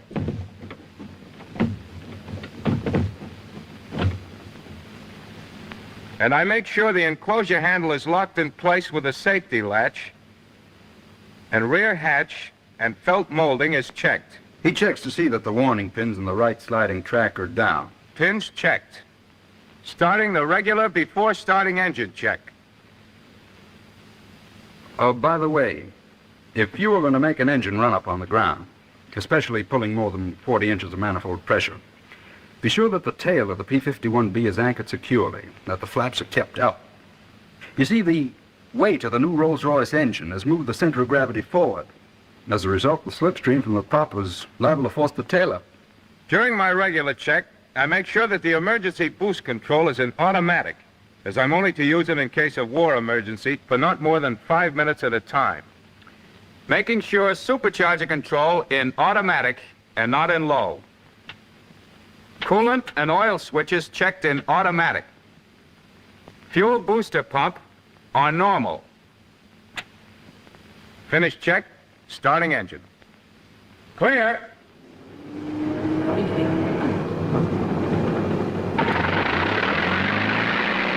The fuel booster pump draws from whatever tank the selector is on. We tried to cut down on the number of things a pilot has to do. That's why the ship has an automatic manifold pressure regulator connected to the throttle. But the pilot will have to be careful under icing conditions, because the automatic regulator will try to compensate until the carburetor is completely iced up. May I have the microphone, please, Colonel? Are you ready, Bob? She's warmed up, ready for taxiing. Here I go. The attitude of this ship makes ground visibility very poor, so S-ing is necessary even more than in most airplanes with a conventional type landing gear. In order to save the brakes, use the steerable tail wheel feature. If I hold the stick at neutral, or slightly aft of neutral, the tail wheel is steerable 6 degrees on each side. All I have to do is move the rudder pedal.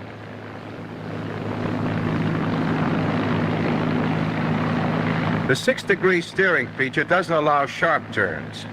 In order to make one, I simply push the stick forward. The tail wheel unlocks and becomes full swiveling. However, excessive throttle or excessive use of brakes with the stick forward should be avoided to prevent nosing over. Making regular cockpit check. If in doubt, use the checklist. Every Army plane's got one. Flaps up. Coolers open. Trim tabs, 7 degrees, right rudder trim. Note that I switched the fuel booster pump to emergency. The pump draws from whichever tank the selector is on. Instruments, okay. Switches on main panel, okay. Checking oxygen gauge. Switches right panel, okay. Gas tanks, full. Running up engine, checking mags. Now, I use no flaps normally for takeoff, but if I were carrying bombs or external tanks, I might use them. So to show the operation, I'll use them this time. The best settings, 20 degrees flaps and 6 degrees tail heavy on the elevators, as the plane will get off more quickly and give a greater feeling of control that way. The manifold pressure can be used as you need it up to 61 inches. The propeller control is fully forward for the maximum RPM of 3,000. Taking off.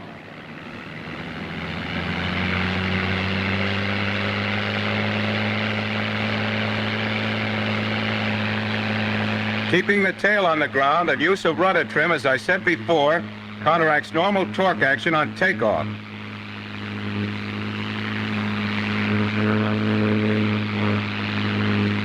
A bit of back pressure on the stick has to be used to keep the tail down.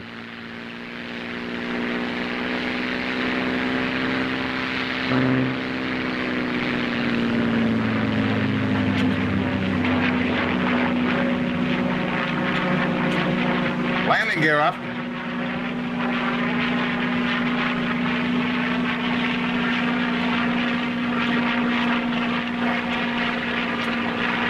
Here come the flaps. Practically no settling when they're raised. Fuel booster pump in normal. The plane feels normal now that it's off the ground. I'm heading upstairs. Let's get a pair of binoculars so we can see what's going on, Colonel. There's a pair, Major. Thank you.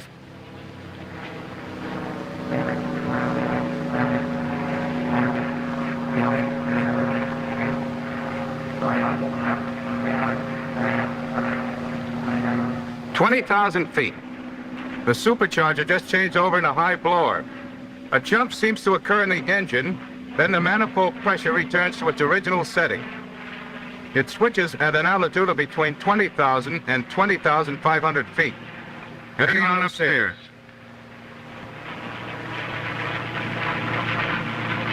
"25,000 feet. I've leveled off." Hello, children. Hello? How is she on directional trim changes when speed and horsepower are varied? I'll throttle back and give it a whirl. The airplane is stable at all normal loadings, but the directional trim changes at low speeds as horsepower and speed is varied. However, the rudder tab corrects this effectively with only a slight adjustment, and it should be used as necessary.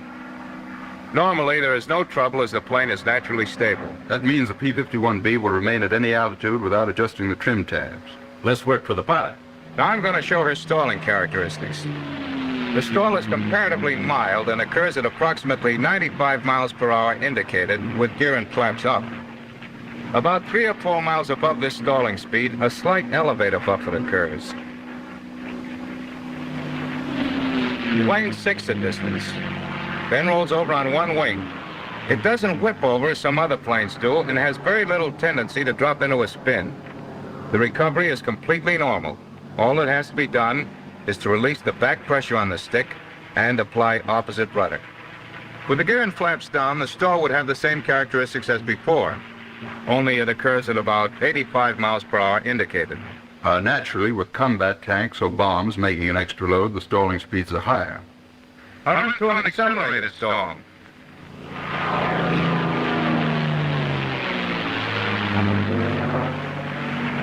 A heavy buffet occurs around the wing root fillet and the horizontal stabilizer 3 or 4 miles per hour above actual stalling speed, but the plane recovers immediately by releasing pressure on the stick.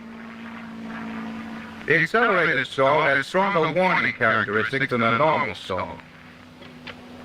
Hello, Bob. Show us a couple of dives. Okay, Colonel. Here she goes. Plane gains speed extremely fast in a dive. Tends to veer slightly to the right and continue in a dive without pulling itself out for quite a long time.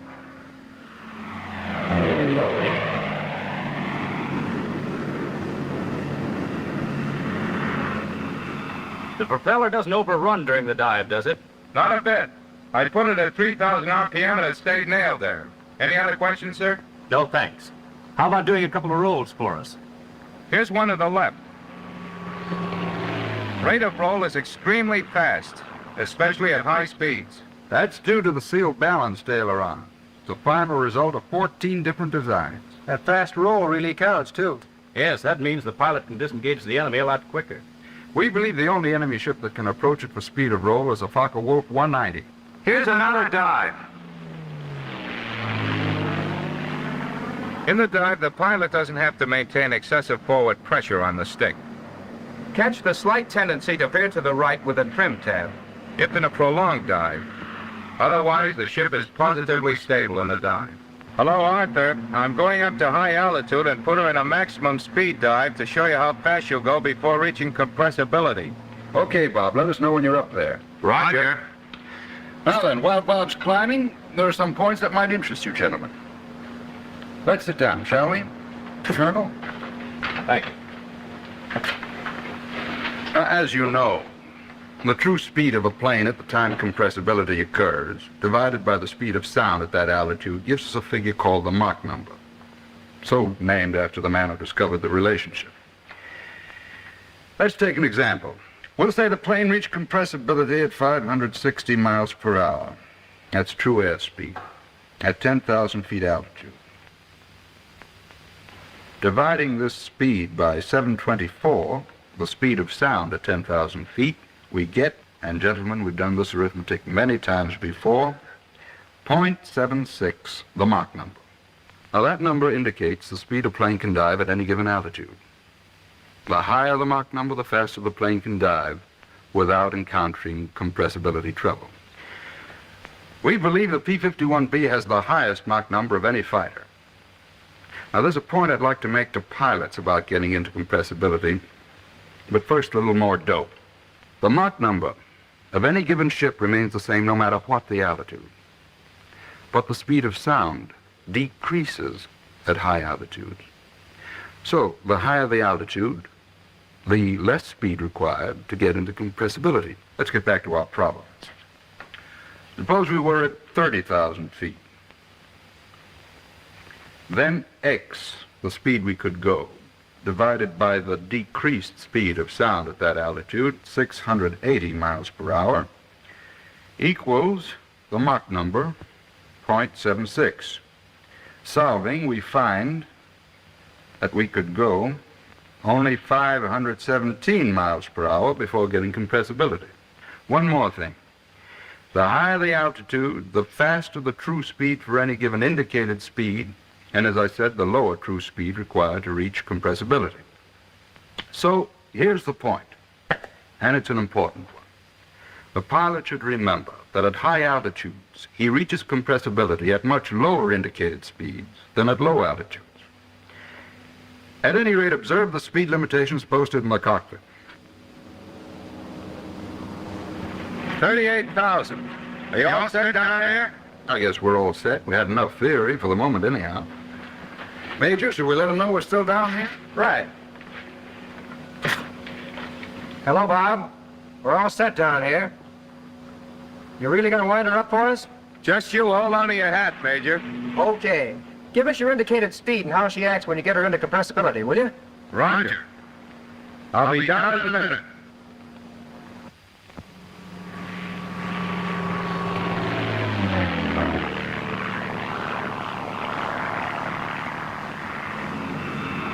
$300, $350, $400, $440. Compressibility. Stick moving fore and aft. Slight elevator overbalance. Heavy buffeting on tail section. Oscillation occurs rapidly. However, control forces on elevators remain unchanged. Plane hunts slightly along horizontal axis. Pulling out now.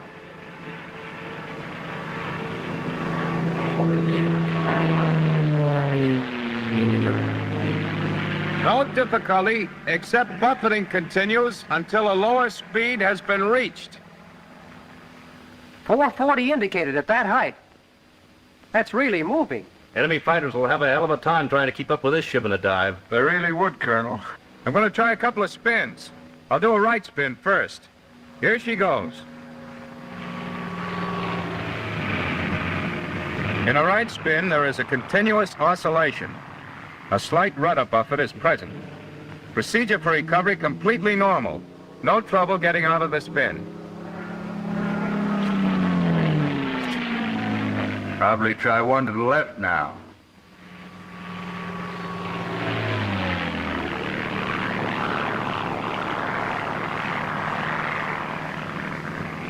For 3 turns, an oscillation is present as in the right spin. Then the spin becomes stable.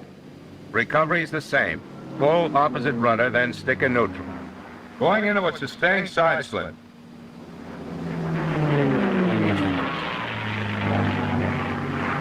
Couldn't hold it. I'll do another.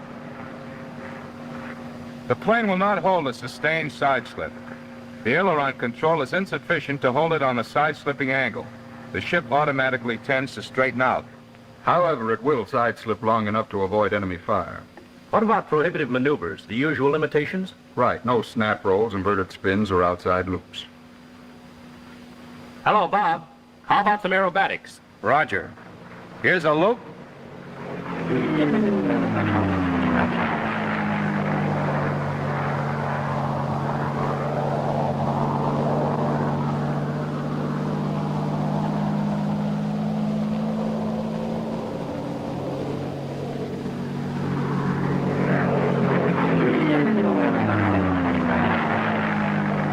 And into an Immelman.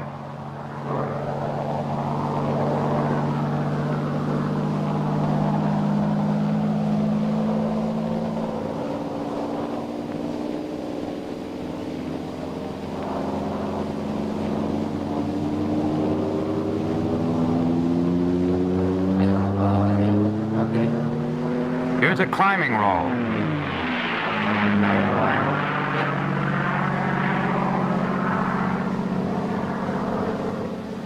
At high cruise, this airplane will even do a loop or Immelman from level flight position.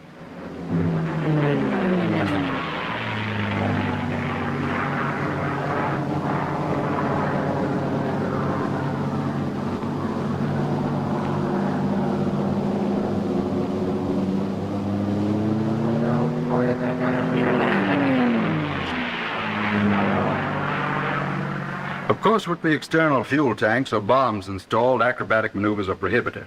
Also, every pilot should be warned not to fly inverted for more than 10 seconds. In that position, the scavenger pump fails to operate and oil pressure drops. Going up to the field, Colonel. Want you to watch this for speed. Here he comes.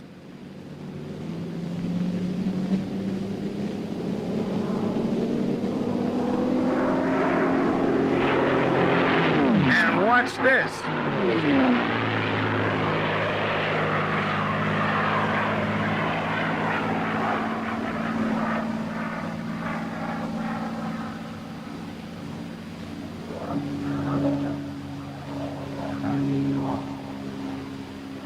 Like a bat out of hell. Boy, that was beautiful. Anything else I can show you while I'm up here? That was beautiful, Bob. Thanks, Colonel. I'll show you her gliding characteristics. I'll make a glide approach before landing. Right. Let's move over to where we can watch them come round.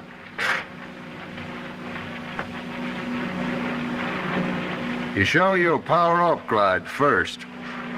The ship is designed so it can glide any safe speed down to a margin of about 25% above stalling speed. With the gear and flaps up, the glide is fairly flat. The nose being high makes forward visibility poor.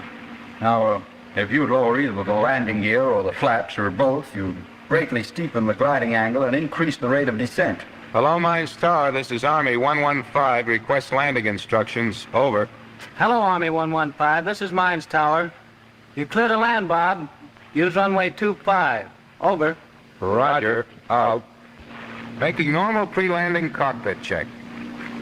Checking that fuel selector in on fullest tanks. Propeller control at 2,500 RPM. This setting gives a margin to apply power in case of a bad landing and helps prevent the engine from over-revving. There's a tendency to do that due to the flat position of the blades and lag of the pitch control mechanism. Mixture control in auto-rich. Oil and coolant radiator scoops in automatic. Lower the landing gear only below 170 indicated. by pushing landing gear handle in down position. Make sure it's securely snapped so vibration won't jiggle it up. Adjust power and trim to maintain 150 indicator. When the airplane has been brought into the wind for landing, the flap should be lowered fully. But be sure the indicator is below 165. As soon as I turn into the field, I maintain gliding speed of around 115 with a normal water load. With a full load, including auxiliary ferrying tanks, the gliding speed is between 125 and 130. Adjust the trim tab to assist in landing.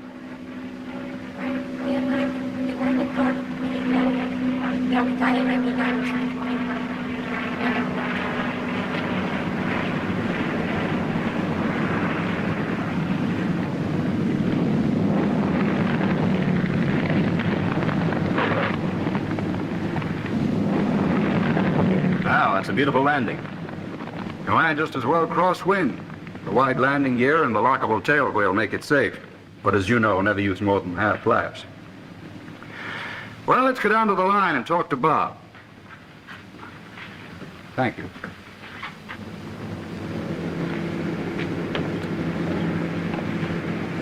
Well, how'd you like it, Colonel? Nice show, Bob. Mr. Deeds, I think we've got something. Thank you, sir. Nice landing, Bob. But tell me, what happens if you make a bad one, if you bounce her in?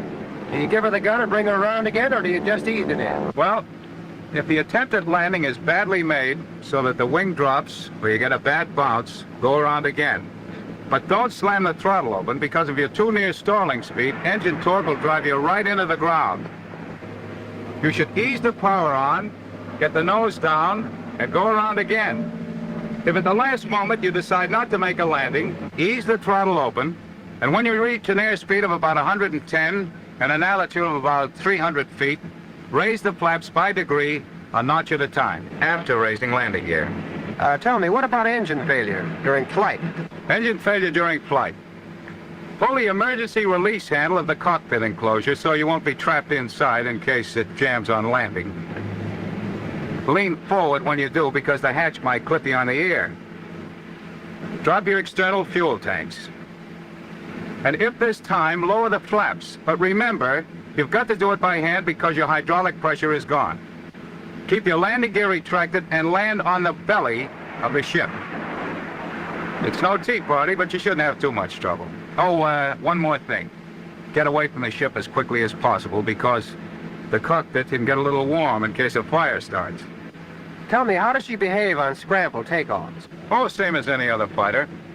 If she isn't warm, the oil has to be diluted enough to ensure proper oil pressure at moderate power. Then as soon as the engine will take the throttle, just taxi out and take off. But apply the throttle slowly and steadily. Sudden application, as in any takeoff, causes the engine to cough and spin. How'd you like me to check you out on it, Major? What are we waiting for? Excuse me, Colonel. Gentlemen, that's the Army's improved version of the Mustang. A stronger, longer-range Mustang for high-altitude fighting. And today, thousands more are being made by workers on the production line for you on the fighting line.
I'm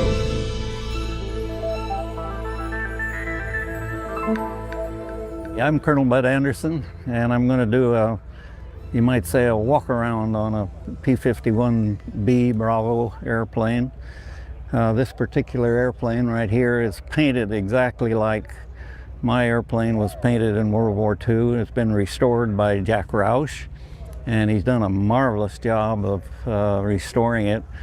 And one of the main features, of course, is the Malcolm hood, which is quite a modification on the P-51 Bs and Cs.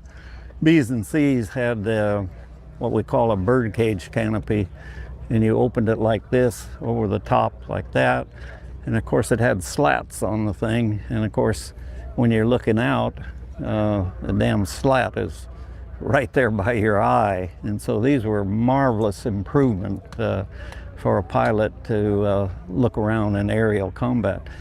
Well, when you did a walk around in the morning, you usually came out from operations and walked out to your airplane. Your crew chief would meet you somewhere in the area, and then you go over the paperwork and sign the Form 1A, the maintenance records on the airplane that the military kept at the time, and discuss anything about the airplane if you wanted. Of course, this was my own personal airplane, and I knew it very well, and I had a wonderful crew, ground crew. I flew all of my combat missions, 116, with 480 hours and 20 minutes of combat flying without a single abort for any reason whatsoever. That's pretty remarkable, actually. Having said what my combat record was, 116 missions without an abort, leads me to my crew chief story, which I like to tell whenever I can. You know, I think you could imagine yourself being a crew chief of an airplane, World War II. Your pilot's doing the fighting and the dying, and you're back here maintaining that airplane, and you know, if you're the crew chief, that's your airplane, and you're a part of it. And when that guy gets a kill and puts it up in here, that's your kill too. The guys were very, very supportive and wanted to do their part. Just incredible.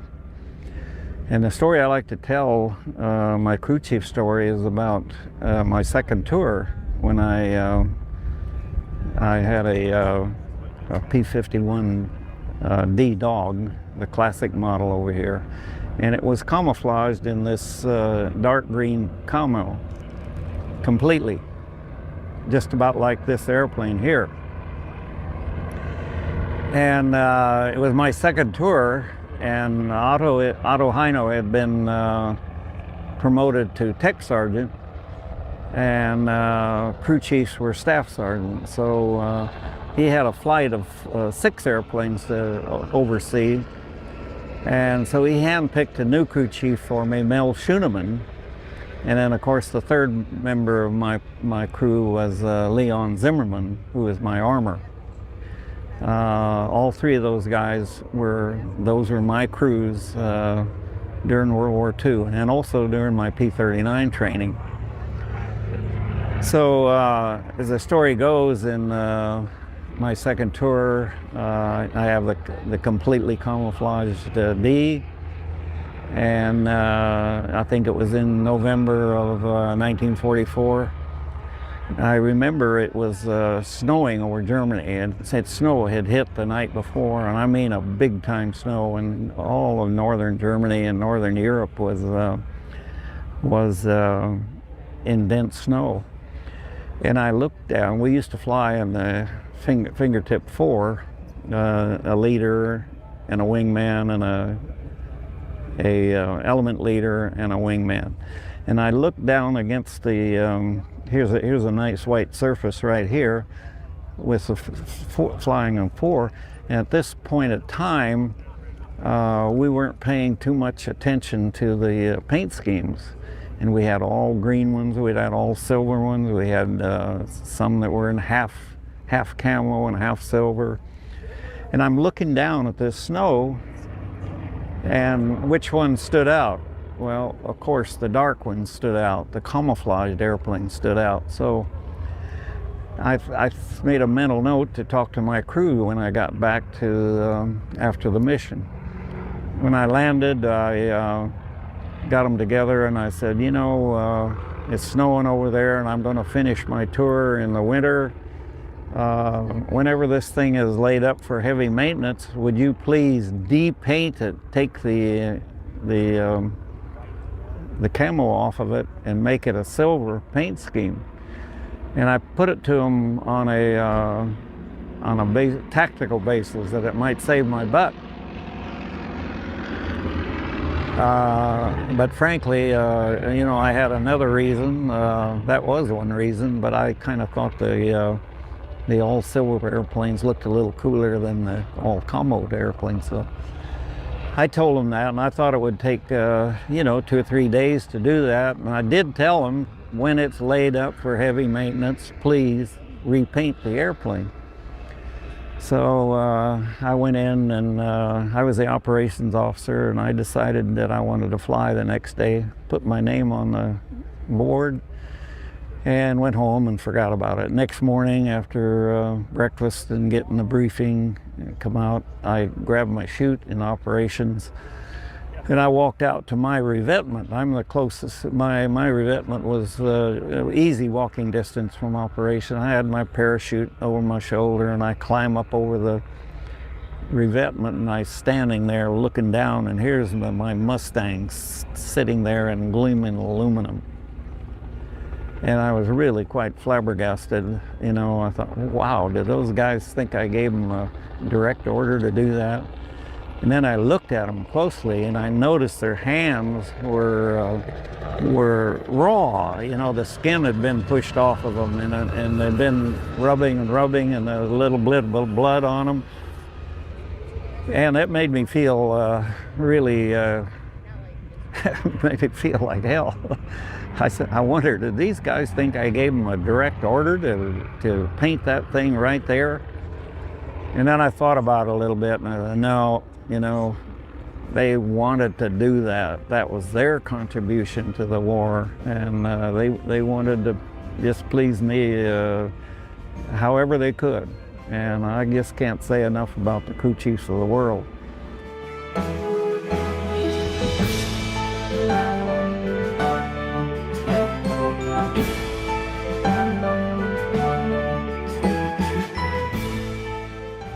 So after you finish your paperwork and discussion with the crew chief, they always had the airplanes just absolutely perfect and ready to go. And there wasn't much sense of doing a walk around, but that's required. So we did a precursory walk around to comply with the rules. The pilot will do a walk around. So he walked around the airplane and just kind of checking. Here you want to make sure the gas caps are closed, the gun bay doors are down tight and smooth. Come over here, check the ailerons, see the tabs hooked together. Come along here, look on the wingtip, see if you don't, make sure you don't have any busted lights. This one doesn't have them all, and it has an extra light. We didn't have that one. And then you got over here, check your leading edge just so it's small, smooth, landing light, make sure it's not cracked and on. Then we got here, we would have a big 108-gallon fuel tank. It was just round, cylinder round and round on the end. And they were made out of pressed paper and resin. And we did that so that we wouldn't drop aluminum tanks over Germany and give them aluminum to help manufacture airplanes. They were very successful, but you had to get rid of them as soon as they were empty. or if you got into combat, of course, you jettison them immediately because they were a lot of extra drag and they would not stand a lot of airspeed. I can't remember what it was, but after a certain airspeed, they would shred. So, and we did carry bombs briefly for about 30 days after the Normandy beachhead landing. Okay, check your bomb. You check the guns, and this is there's a difference on the B and the D, of course. The B model only had 2 guns, but they were also mounted differently. There's several production changes between the B and the D, but one of them, these guns are laying in here sideways, and I don't know which way they lay. Yeah, probably this way. And so the ammo doesn't feed in there directly like that, it feeds at an angle. And so we were having gun jams when you were pulling G's and firing. The guns would jam and you had no way of recharging them and all that. And we finally got that ironed out by having very clean working guns and then putting trays on top of the ammo so it wouldn't flop around. But when you're doing a walk around, you just check and make sure. They usually had tape over the things like that. You come around and check your tires. You know, the old saying, fighter pilots come around and kick their tires. But you just want to make sure that the tire was inflated. And you check a lot of things like that. Come under here and check any loose lines and stuff like that. These doors are hydraulically operated, and we have the hydraulic pressure has been broken on them, so you can actually move them up and down. You want to take a look at the radiator while you're under there and make sure there's no birds in there or stuff like that, rabbits and other kind of animals. And then come around and check the props. These would be removed, and there isn't much you can check.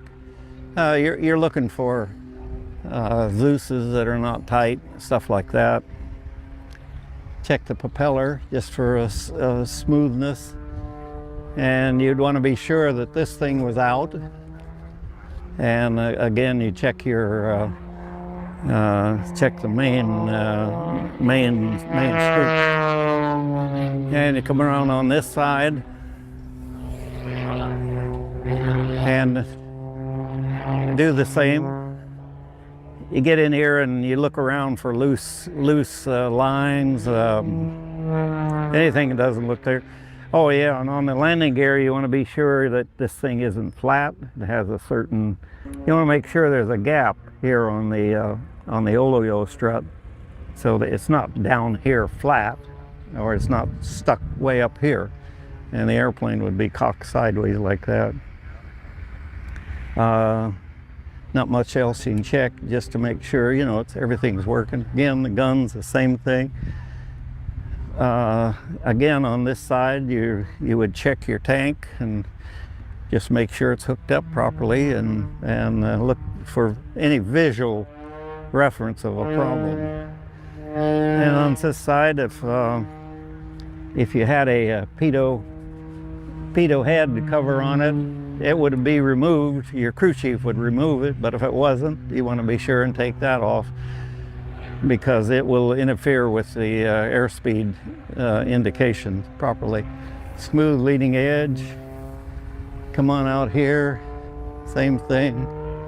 Check all this going back. You get on the trim tab again, flaps, and again, you want to make sure all these doors and all these things are attached. And in particular, he wanted that to be sealed properly. And come down in here. Now, when you come by the radiator, the thing that I always look for when I first walk up on the airplane is to make sure that this scoop is in what we call the open position. That's manually wide open. And so you knew that the controls are set properly. But we always double checked them. This is a tie-down hole that goes through there. Just make sure that the airplane isn't tied down. Come around here, leading edge.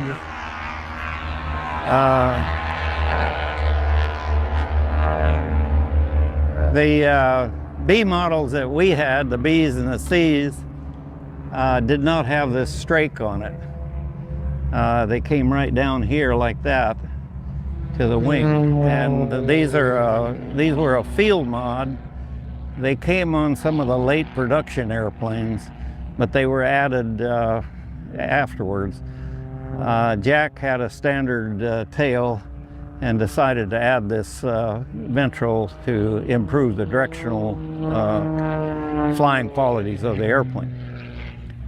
You got the leading edge, counterbalance.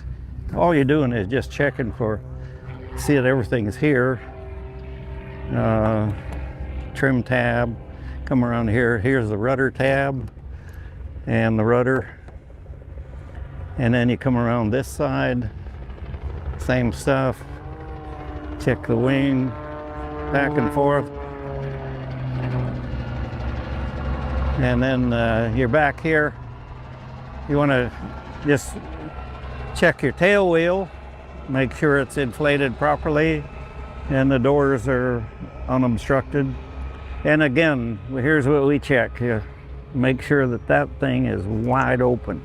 That's real important. Then the last thing on this side, you have the fuselage tank thing. You want to make sure it's closed and sealed properly.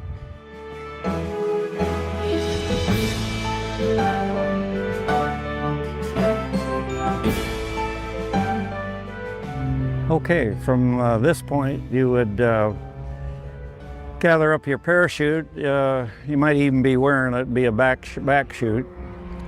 And you mount the airplane from this side, or you could come up the strut on the front, and then we'll go get in the cockpit, and I'll give you a kind of a run around the cockpit, showing where all the switches are and things like that.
Fast and sleek, looking every inch the thoroughbred fighter it was, the North American P-51 Mustang rose from obscurity to carve out a unique place in aviation history. Loved by its pilots and feared by its enemies, the Mustang possessed a rare blend of speed, agility, and range that made it an unbeatable air-to-air fighter. Pilot's airplane. A real comfortable pilot's airplane. Very honest. No bad habits, no bad tendencies. Great performance. Lots of armament, lots of gas, lots of fuel. It was a superior airplane in performance all around. I think it was the airplane of the war on any side. They were a beautiful airplane to fly. And I could sit there and reach all the switches and everything. I didn't have to get a bunch of pillows or anything. I could move the seats up and fly it, and it really was a easy airplane to fly. I don't know how to describe it. As I said, they were very responsive. You felt you could outfly anything. It was an easy plane to take off, to land. It was very maneuverable. You could brake right or left almost with equal ease. It had more power, more maneuverability, more speed, more climb. It probably was better than anything the Germans had by 2%.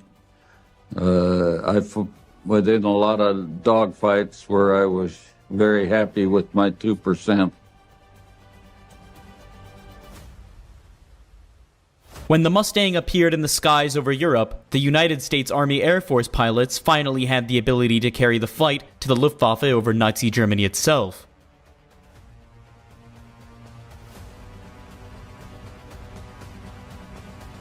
Oh, those planes were very maneuverable. The 109s and 190 were a good airplane the Germans had. But then we got the 51s, which was a different story altogether. And when you got in this 51, and you think to yourself, oh, God, if this damn thing ever quits on. But that Merlin engine would run like an old Model A Ford. Just rev forever. Now, when the P-51 came along, that changed the range. Gosh, we can fly forever in a P-51. And I think my longest P-51 mission was a little over 6 hours. P-38, 4.5 hours would be about the longest one, maybe 4:45. So there are some targets that became available to us after we got the P-51. And while the German Focke-Wulf and Messerschmitt outclassed earlier American fighters, the P-51 outperformed them both. Plane for plane, nothing could beat a Mustang with a good man behind the stick.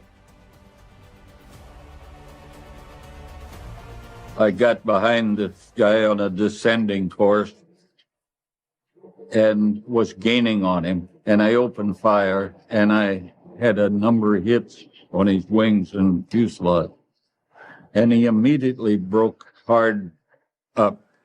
And again, I was overrunning him, so I had to go up and then back down. But when I turned back down, I found him coming up at me, and I not to this day figured out how he did that. But I know that he got on my tail. The 109 has a 20-millimeter cannon that fires right through the hub of the propeller.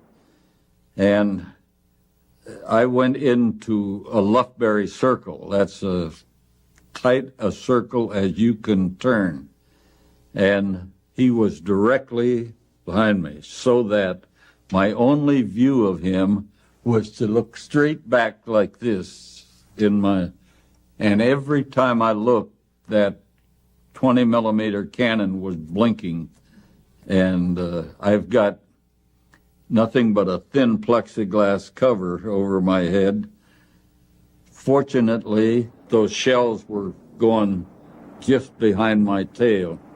I made, I think, probably 75 to 100 circles, but whether it was the Mustang that much better than the 109 or whether I was that much better than him or a combination of both, I was gaining on him. And he finally rolled over and headed straight down, and I decided to let him get away. And he got away, and so did I. I hit him, he didn't hit me, but we had a 10-minute individual battle. Though today, the Mustang is considered to be one of the greatest American fighters ever built. Oddly enough, it began its career as a reconnaissance aircraft flown not by the United States, but by Britain's Royal Air Force.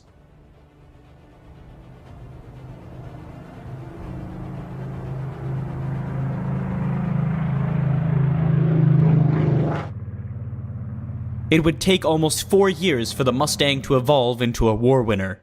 4 years that started with an odd request at an impossible deadline in the darkest days of World War II.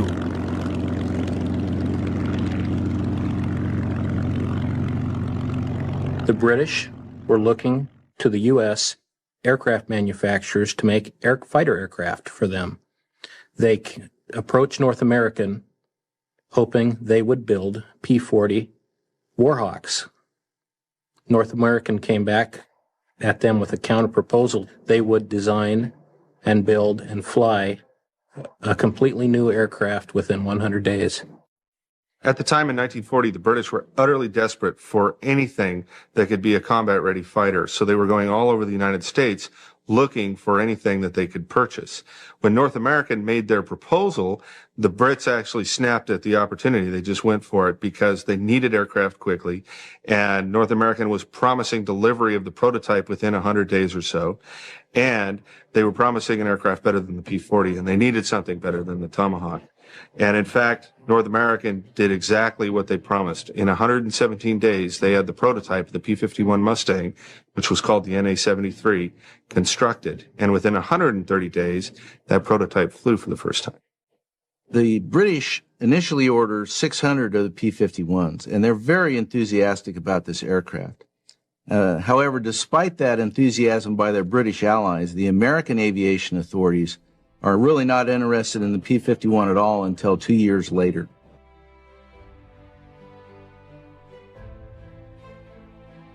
The Royal Air Force soon took delivery of about 600 of the North American fighters, which they dubbed the Mustang I. British pilots soon discovered they had a terrific low-level aircraft on their hands. With the top speed of almost 390 miles an hour on the deck, the Mustang I was probably the fastest American fighter of its day. Light on the controls, very agile, and capable of climbing at over 3,000 feet a minute, the Mustang looked like a real winner. However, the new plane did have its share of serious drawbacks.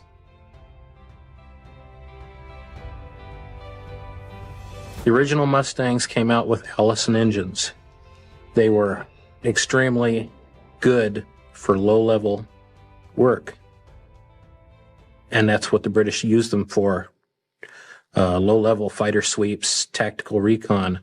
They were unsuited for long-range escort work because the engine could not perform adequately at high altitude. While the Mustang I did not have exceptional high-altitude performance, the British still loved the aircraft because down low, it was awesome. It was fast, it was quick, it could get away from anything.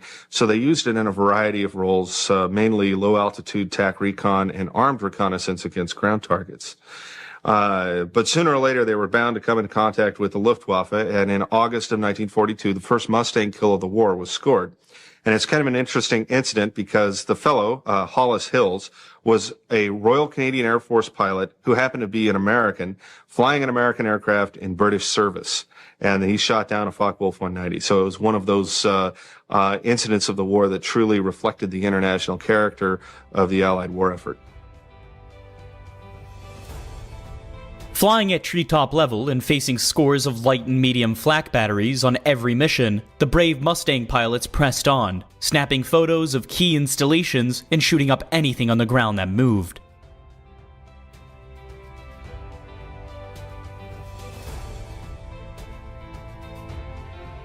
While the British found the Mustang very useful in Western Europe at first, the United States Army Air Force had little interest in the new fighter. It took some time before the Americans could be won over by the glowing reports coming back from the RAF on the Mustang combat record. Almost reluctantly, the USAAF ordered a small number of Mustangs, dubbed the P-51A, and sent them to observation and tactical reconnaissance squadrons.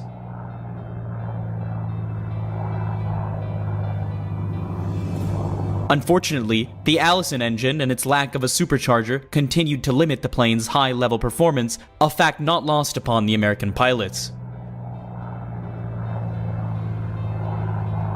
The very first P-51s were the A, had an Allison engine, and they were used for dive bombing and various things, but they were not very impressive. I flew an A, a few hours in an A out of England, just practicing. We didn't have enough airplanes, and so we had a couple of A's on the field, and I flew that to practice some dive bombing, because it was basically a dive bomber. They didn't have the power, and they were just not as responsive. It had an Allison engine in it, and it really couldn't keep up with much of anything. As I said, it was primarily a dive bomber.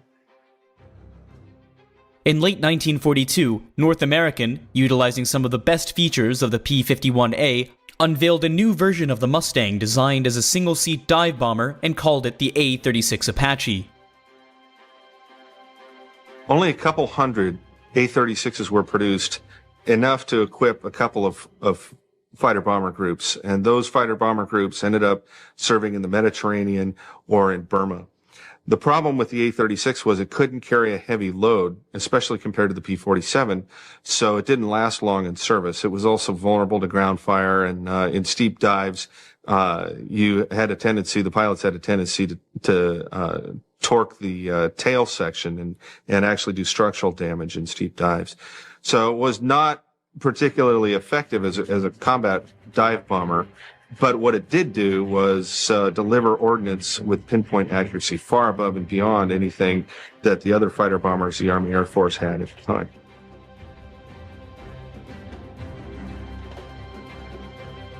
Coming in at a medium altitude, the Apache squadron would line up on their targets, then wing over into steep dives, opening their butterfly flaps as they went to slow their descent. Using their reflector gunships to aim, the pilots would wait until the very last possible moment to drop their bombs. At about 1,000 feet, they would pull up and come off a target.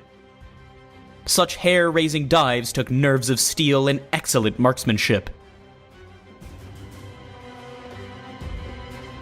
But when done right, no other Army Air Force aircraft could get its bombs on target with better accuracy.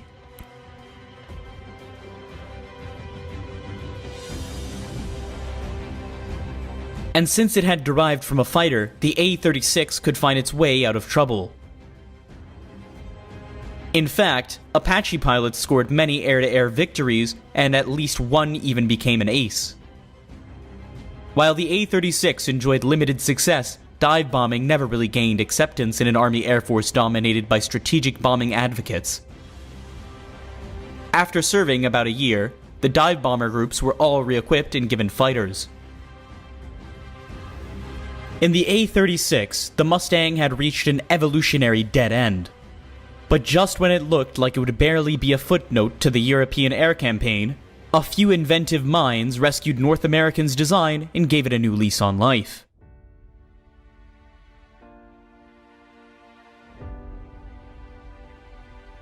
By mid-1943, the Mustang had seen combat as a reconnaissance aircraft, a dive bomber, and a ground attack fighter. As a pure fighter, however, it seemed destined to be a failure. But just as it appeared, the Mustang would be relegated to minor roles in the air war. A few men came up with a brilliant idea that would transform the P-51 into the most effective air superiority fighter history has ever seen. There was a British pilot by the name of Harker who got the idea of taking a Mustang 1 airframe and mating it with a British Merlin engine. And he proposed this to a U.S. Army Air Force colonel by the name of Hitchcock, who agreed that this might be a worthy thing to do. So they went off and they got approval for this, and they took a Merlin engine, put it into a Mustang, and discovered that they had a thoroughbred fighter with excellent high-altitude capability. The Merlin was being produced in the United States at the time by Packard. And so pretty soon the approval was given to produce the Mustang with the Packard-built Merlin engine. And that became the P-51B, the first true strategic fighter of World War II.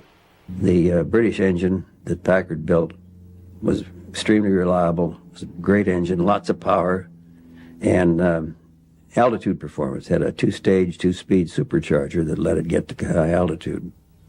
So it was a superior performer in every way. With a top speed of almost 450 miles an hour at high altitude, the Merlin-powered Mustang now had the engine needed to carry the fight to the Luftwaffe as an air-to-air fighter. British and German fighters generally had an endurance of about 2 to 3 hours, which meant their combat radius was somewhere around 300 miles.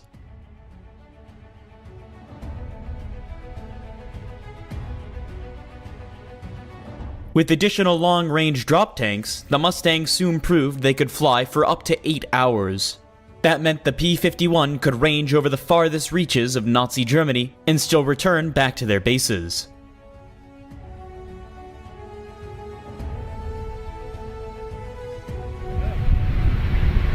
The United States Army Air Force had its strategic fighter, and it appeared on the scene not too soon after. Through the fall of 1943, the heavy bombers of America's 8th Air Force had been taking a beating over Germany. Without escort fighters, the 8s, B-17s, and B-24s were being shot to pieces by the Luftwaffe. Their bomber generals had begun screaming for a new fighter that could stay with their groups all the way back to Berlin. It seemed a tall order, but the new P-51B fit the bill perfectly. In the early part of the war, before the Mustangs came in, they couldn't get escort beyond a certain point. The 47s and 38s could only take them part way, and then they had to go back. And when our group came, we could take them clear into target and pick them back up on the other side. So, of course, there were only a handful of us initially, and but we were able to help them a little bit. Later, of course, 51s were all over the place. We used to watch them in prison camp, and when they'd go over, and it looked like each bomber had their own 51 escort with them. The P-51s were the workhorses. There were so many more P-51s because their range was farther, and I think their maneuverability was better. They were our little buddies. They didn't have much use for us. They didn't understand what it was like to drive a truck. In December of 1943, the first P-51B group, the 354th, arrived in England. We flew the P-39 up until we got to Europe, up until we left for Europe. We had no idea what we were going to fly when we landed. They cut orders sending Jack Bradley and Bob Stevens and myself to an English base to check out a new airplane. When we got back, they were already bringing P-51s in, B model, and so we were off and running in P-51. New to combat, the 354th promptly received an education at the hands of the Luftwaffe. We learned that combat is not really fun sport. On the first mission, my first mission was about 3 hours, and the weather was terrible. We were in danger of mid-air collision with each other. I saw no enemy aircraft, but one did come in and shot one plane down. We lost a plane and a pilot on our very first mission, on the first mission I flew. It was the second mission the group flew. And so I found out that this is serious. Pete Quezada was our commanding general, head of 9th Fighter Command at that time. Pete came in and talked to us, and I remember him saying, you are in a very serious business. Not all of you will live to get home.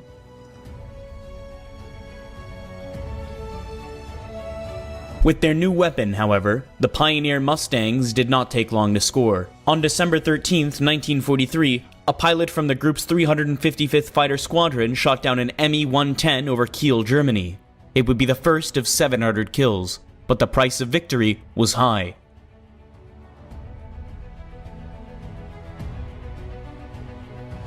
We went overseas with about 75 pilots in the group, maybe 80 counting pilots in group and so forth. And we lost 220.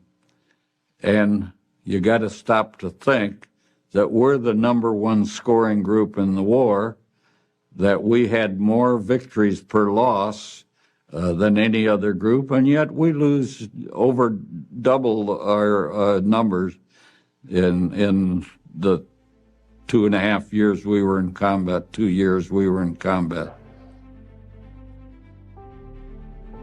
At first, the Germans were puzzled by the appearance of the Mustang over what had been their own skies. Luftwaffe pilots frequently mistook the 51 for an Me-109 that led to some strange episodes in the air. The Germans didn't know what it was, and in fact, on one early mission, a 109 joined the formation and flew alongside for 10 seconds before he recognized what he had done and peeled off, and I headed away. I don't remember whether somebody got him or not. Indeed, the P-51 resembled the Me-109 profile so closely that even American aviators were fooled on occasion. Because of the greenhouse canopy, it looked very much like an Me-109. So one of the problems we initially had was getting shot at by our own aircraft. P-47s primarily, never ran into any 38s. And the 17s and 24s. Despite the recognition problems both sides had with the Merlin engine Mustangs, the new fighter quickly proved it could change the entire nature of the strategic air war over Europe. Well, of course, we could go a lot farther than we could previously. I think the operation of the missions remained the same, but the tactics had changed. Initially, early on with the P-38, we were not allowed to leave the bombers. When the tactics changed that we could go out ahead of the bombers and attack the German fighter force as it was climbing up to do battle against the heavies, that was when the shades of war changed, because we had a lot better chance to kill the German Air Force if we could go out and attack them ahead of the bomber force, rather than wait for them to attack the bomber force. The 554th Fighter Group and its new Mustangs had changed the nature of the air war, and in doing so had rescued the 8th Air Force faltering strategic bombing campaign.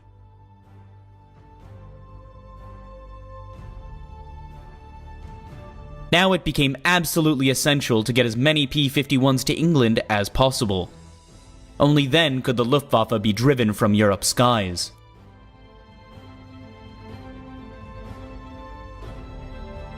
In December of 1943, Colonel Don Blakeslee paid a visit to the 354th Fighter Group and spent several days teaching the new outfit some of the finer points of air combat tactics used against the Luftwaffe.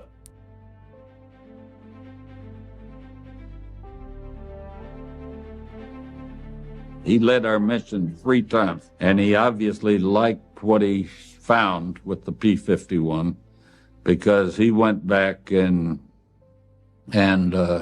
pulled strings until the 4th group got him. So he liked it, no question. Blakeslee, after flying with the 354th, fell in love with the Mustang. So he went to the CO of the 8th Fighter Command, General Ike Kepner, and begged Kepner for Mustangs for the 4th Fighter Group. Kepner agreed to let his group convert, provided that they get in the air and fly combat as quickly as possible. And so Blakeslee agreed, and he went back to the group. He trained the guys very quickly on the P-51, and within just a few days of converting, they were in the skies over Germany. And with their new Mustangs, the 4th Fighter Group went on to become one of the highest scoring outfits of the war. They finished combat in Europe and didn't fly in the Pacific. So just in Europe, they scored over 1,000 air and ground victories. As more P-51Bs arrived in England, the 8th Air Force began to convert its P-47 groups. In January, only about 50 P-51s were combat-ready to escort the bombers over Germany. By April, however, almost 400 were available, and some of the hottest squadrons in England were now equipped with the revolutionary fighter.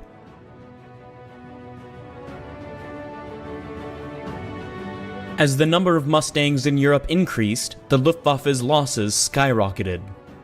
Through the spring of 1944, the German Air Force lost between 10 and 30% of its fighter pilots each month. While the Luftwaffe always had planes on hand, by the summer of 1944 it faced a pilot shortage so acute that it proved impossible to solve.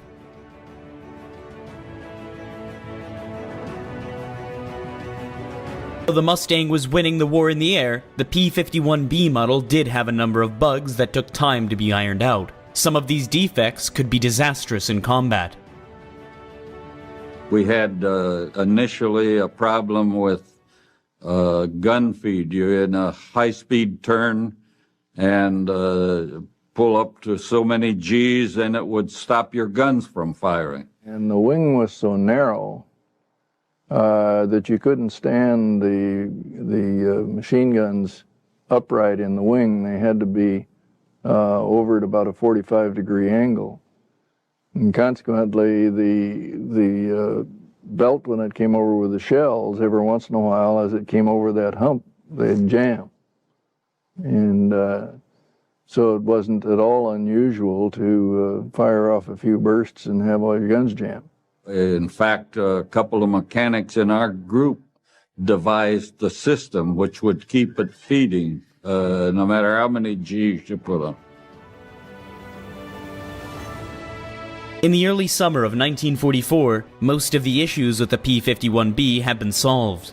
The B would remain in service at least until the end of 1944, but long before that, a new version of the Mustang had entered service.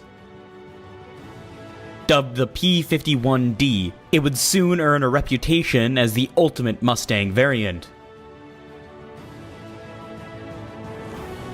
A lot of the 51s had 1,500, 14 and 1,500 horsepower. The Ds, the ones they used the most, had 1,650 in those Packard Merlin engines. The visibility is the main thing, because the Bs and Cs had the windshield and all the glass fared right into the back of the aircraft. The D had a big bubble canopy on it, and you had unlimited visibility in that. And that was the biggest advantage, plus the fact that they had more horsepower a little bit. And they had 6 50 caliber machine guns on board, 3 in each plane.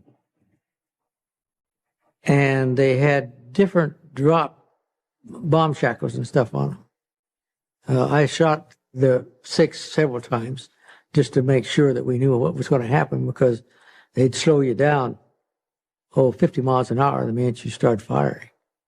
The recoil would slow the airplane right down. And when you had all 6 of them going, it really looks like that. At this time of the war, a lot of our duty was strafing and dive bombing.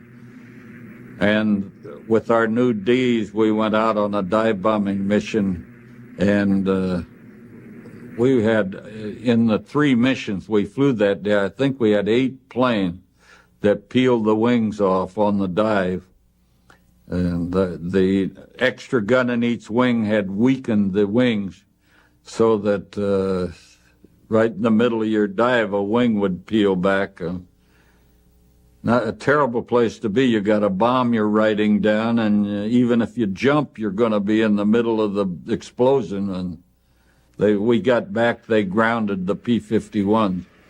And we didn't fly for a couple of days, and then they had modified the wing. We got it back and used it the rest of the war. With the success of the Mustangs in England, fighter units in Italy began converting to the P-51. One of the first outfits to do so was the 332nd Fighter Group, which initially received P-51Bs and Cs, but finished in the war with the D model. Dubbed the Red Tails, the 332nd was one of the most unique organizations in Army Air Force history. The 332nd was the only all-black fighter group in the United States Air Force. Because of the racial situation in America at that time, they were subject to a great deal of abuse and racial prejudice, even while they were fighting this war. But despite those problems that they had with their fellow servicemen, they rose above those issues, and they performed admirably, especially in the role of escorts for the heavy bombers in the Italian theater. Commanded by Colonel Benjamin O. Davis, Jr., seen here briefing his men, the Red Tails took their new job very seriously. Meticulously prepared and dedicated, the 332nd proved to be the most outstanding escort group of the war. They had an excellent reputation, and we were always very happy to see them. They were readily identified with that red tail. And yes, I can, now that I think about it, I can recall at least once when there were fighters approaching us and they took off after them, and we went on to the target without a single fighter getting into us. But I'm sure that happened more often than we knew about, too. The 332nd Fighter Group claims one of the most unique distinctions of World War II. Despite all the missions they flew and despite all the opposition they encountered over Germany, especially towards the end of the war, they never lost a bomber that they escorted in any of the groups that they flew with. No other fighter group in World War II can claim that kind of an honor or distinction. While other units scored more of aerial victories, the Red Tails earned the respect and admiration of the 15th Air Force's bomber crews. Where once the Tuskegee Airmen had been spurned and derided, by the end of the war, the bomber groups were requesting them as their escort. We had a good escort. The black guys, they would fly the 51s, and they'd come up and as we was coming back off our mission, and see one group would take us into the target, and then the other group would escort us home. And so as we was being escorted home, the black guys would get out there, and there was one in particular, you know, he was a card. He'd get out there and do all kinds of tricks with that plane, you know, it amused us, you know. The Red Tails had become the ultimate little friends, and through their efforts had forged a bond in the air that transcended race and color.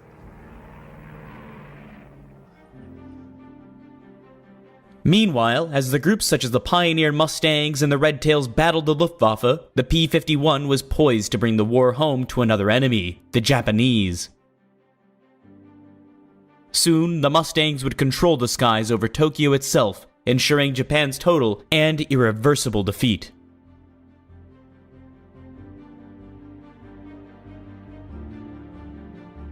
Early Mustang variants, such as the P-51A and the A-36, had seen action against the Japanese as early as 1943 in the China-Burma-India theater. Those early days of the Mustang operations were unspectacular, but the plane did prove to be faster than anything the Japanese could pit against it.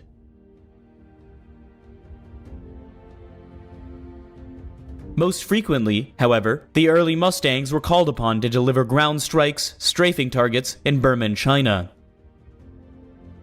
Mustang pilots would also go after shipping along the Burma coast, hoping to choke off the supplies to the Imperial Army fighting in the jungle.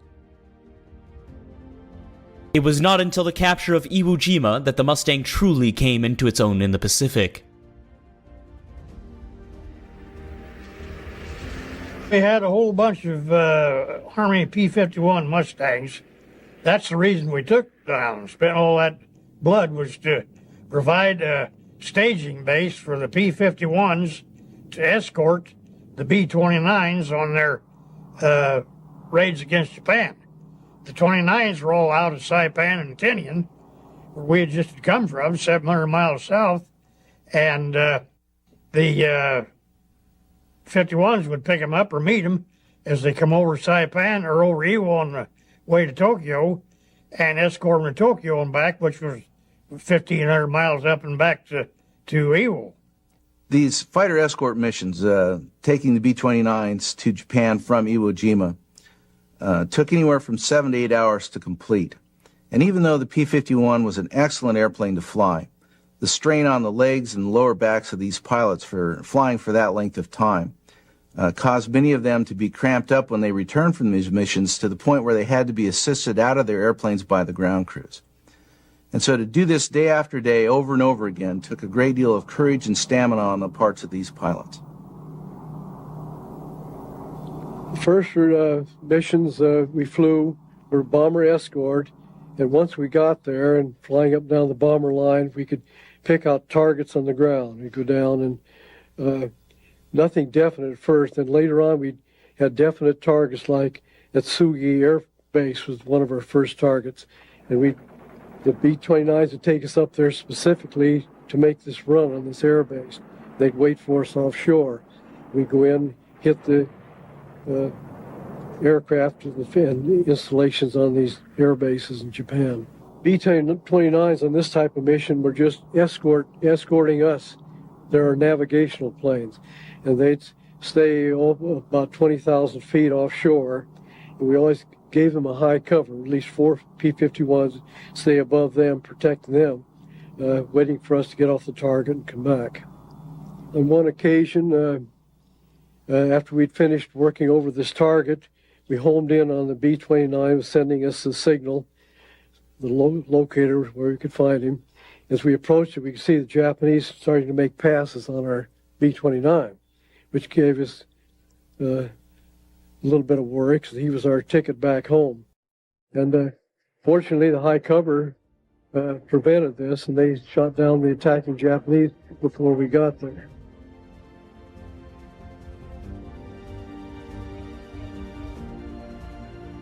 By the spring of 1945, Mustangs roamed the length and breadth of the Japanese home islands, protecting the heavy bomber streams while searching for targets of opportunity.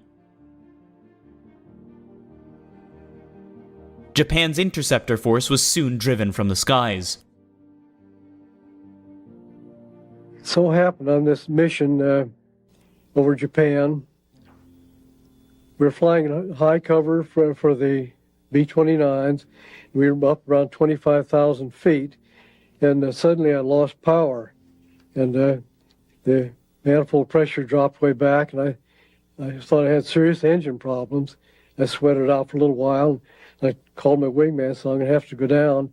And I was just looking for a spot to bail out, because this is the day they firebombed Tokyo and Yokohama pretty badly, and the fireballs were coming up 5,000 feet high. And so I thought I'd get out offshore as far as I could if I had to jump out.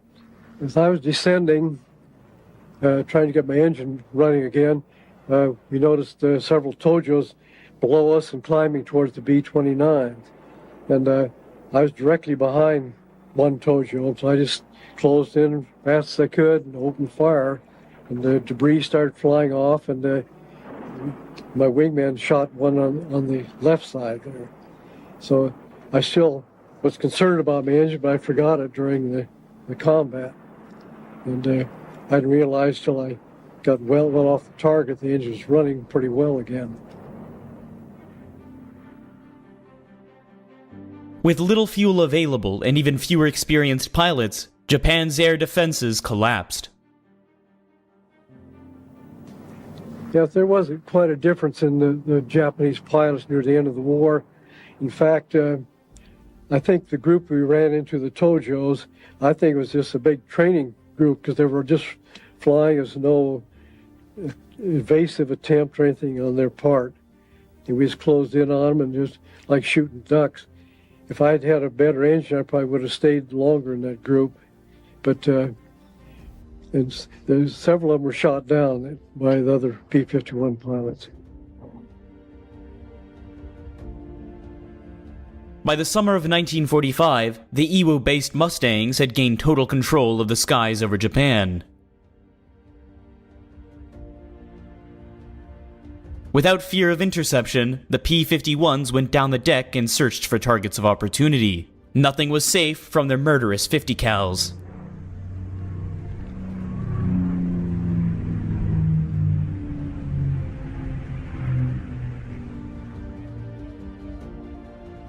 When Japan finally surrendered in August of 1945, there were hundreds of P-51s based on Iwo Jima ready to support the planned invasion of Kyushu.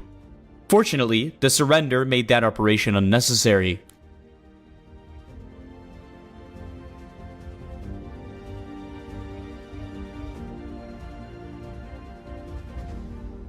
In the final months of the war in Europe, almost 2,000 Mustangs protected the American heavy bombers. Such protective shield proved almost impossible for the Luftwaffe to penetrate.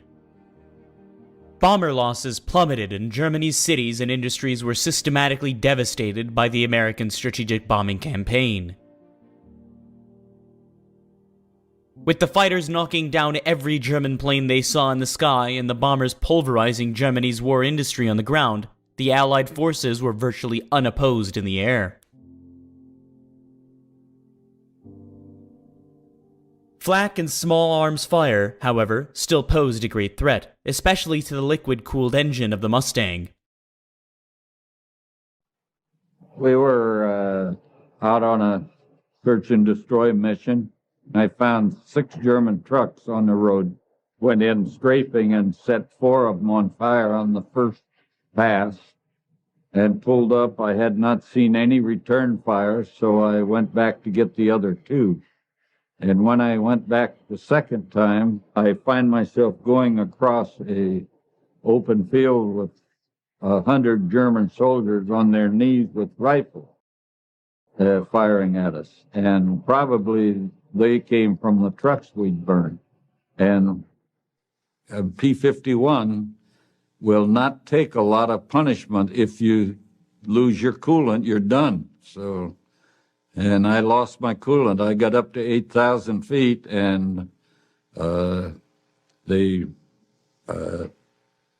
coolant temperature hit the red peg, and there was no way. I began to lose power. Started calling for Mayday for a fix. Said I'd pulled the red handle and the canopy flew off just like they told me it would. I started to jump and I had my shoulder straps laying on my shoulder. Pulled me back. I picked up the microphone, said goodbye, undid the shoulder strap, made another jump. I hit the end of the radio cord. Couldn't get back, drop back in. As long as I was back, I said goodbye, unplugged the radio, made a third attempt, and got my head out. I'm going 100 miles an hour, 105 maybe, and the wind caught my goggles and pulled them out about a foot from my head. I pulled my head back, and they snapped back, and I dropped back down in the seat. So I plugged the radio in and said goodbye, took the helmet off, and fourth try I got out. Found myself hanging very quietly over a tank battle down below me. Quiet up in the air, no sound in the air, but a lot of sound, gunfire, both heavy and light gunfire down below. I was east of Metz, and the Germans still held Metz. I get on the ground, I hid under a bush. A German half-track pulled into the field, and 2 soldiers with rifles were looking for me. I thought, well, they know I'm here, so I stood up and put my hand up. Got halfway there, and I noticed that over the German Iron Cross was a crudely painted white star, and they were a captured vehicle, and they were part of Patton's Third Army, and they were 40 miles ahead of where people thought they were, and so I got a ride with them. And the next day they flew me back by a Cub observation plane, my base.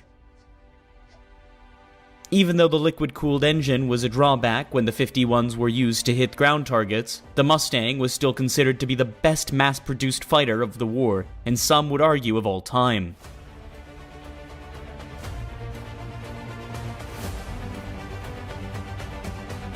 Near the end of World War II, the Mustang's apex of success had been reached, but even at this pinnacle, the shadow of its own downfall could be seen on the horizon.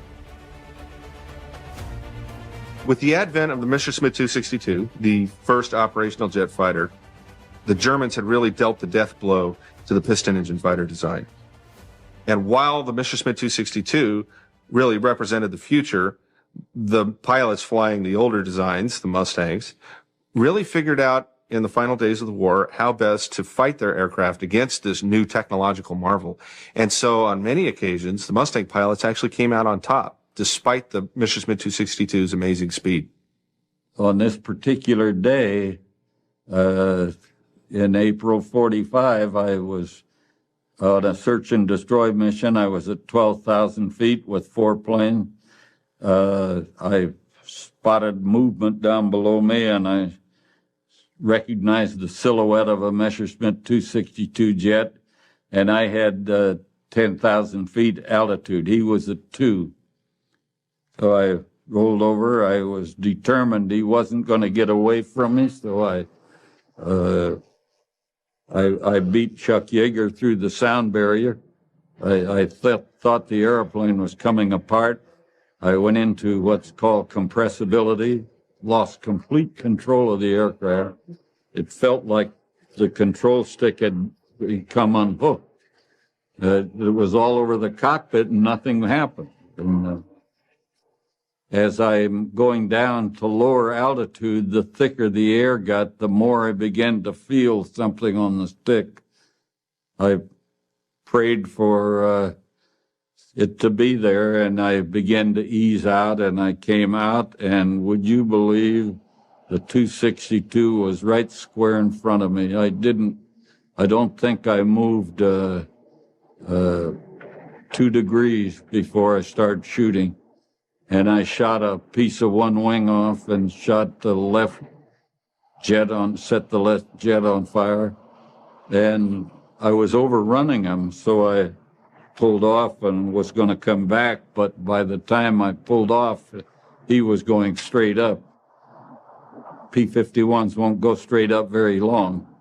I tried to go after him, but he was going straight up, and I thought I'd lost him. One jet was burning, and all of a sudden he stopped and started sliding back down, tail first, and he ejected and hung in his parachute. And I felt like the champion of the world. I was ecstatic. In 1996, I think it was, I went to the German fighter pilots meeting and met the pilot I shot down. He and his wife both gave me a big hug. He says, "You saved my life." He says, "I had 25 pilots in my unit when you shot me down." And he said he had a bullet wound in his left side, so he never had to fly again. And because of that, he said 3 weeks later, there were only 4 of my unit alive. And he said, "So you saved my life." I said, "No problem, buddy, anytime." When the war ended, the new jet fighters like the P-80 and F-86 soon eclipsed the Mustang as America's premier air superiority fighter. But for a fleeting moment, the P-51 had become a king of the skies. But all too soon, the march of technology had bumped it from its throne. Within just a few years of the war's end, the Mustang had been relegated to second-line steps.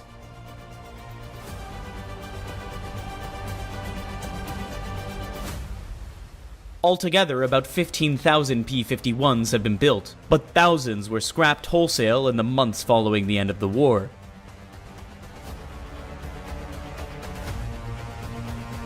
Others, a precious few, were sold off to racing pilots and enthusiasts.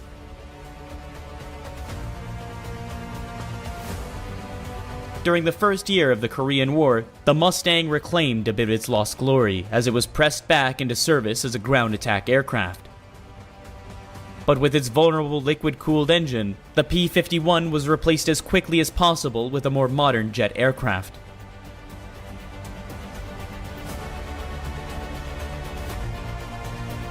Today, the once mighty horde of the Mustang that conquered the skies of Europe has been reduced to less than 100 flying examples. Every year at air shows throughout the United States, these precious relics take to the air before crowds of thousands, reminding Americans of our proud aviation heritage and those grueling days when the Mustangs filled the skies in a desperate fight for freedom. Never had anybody say they didn't want to fly. In fact, it was just the other way around. People hanging on my back saying, "Come on, he flew yesterday. I want to put me on today." Does that mean it was fun? No, it's dead serious. We did every job we were given the entire war, and and did them well. It cost us a lot of people. It was another way you proved that what Sherman said was right, that war is hell, and it is.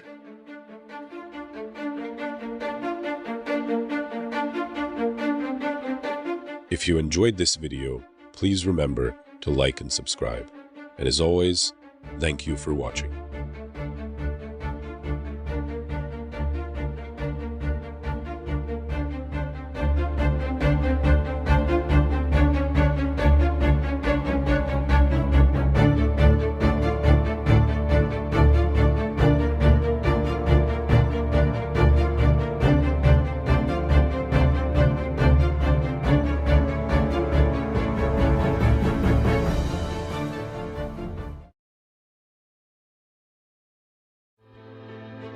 Aviation, the art of aeronautics, began with the dreamers, inventors and daredevils who dared to defy gravity. The journey of aviation was nurtured by pioneers like the Wright brothers, whose first flight marked a historic milestone.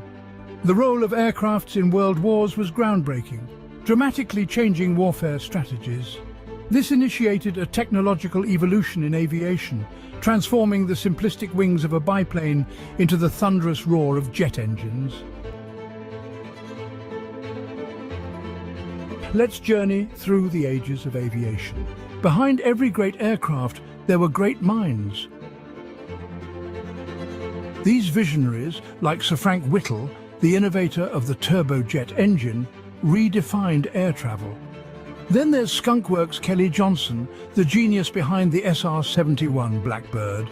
His designs combined speed, stealth and power, crafting machines that dominated the heavens. The contributions of these pioneers have left an indelible mark on the canvas of aviation, shaping the course of history and inspiring generations of engineers and aviators. Each epoch in aviation history gave birth to extraordinary aircrafts, each with their own unique features and roles. The Lockheed SR-71 Blackbird was a marvel of speed and stealth. The F-105 Thunderchief, a supersonic fighter bomber, was vital in the Vietnam War. The P-51 Mustang, a long-range fighter, was critical in World War II. The P-47 Thunderbolt, a heavyweight fighter, was used extensively in the same war. The A-10 Thunderbolt II, the Warthog, is a close air support icon. The Messerschmitt Me-262 marked a leap forward in aviation technology.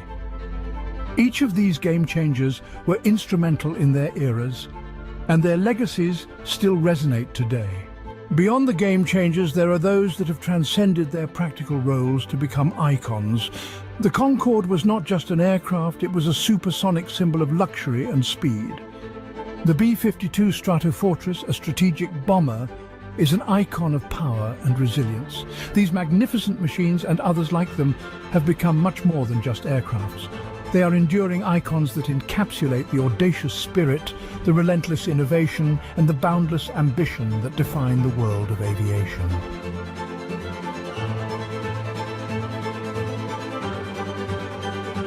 For more amazing aerial footage, and to join us in this incredible journey, check out the DroneScapes YouTube channel. If you enjoyed this video, please remember to like and subscribe. And as always, thank you for watching.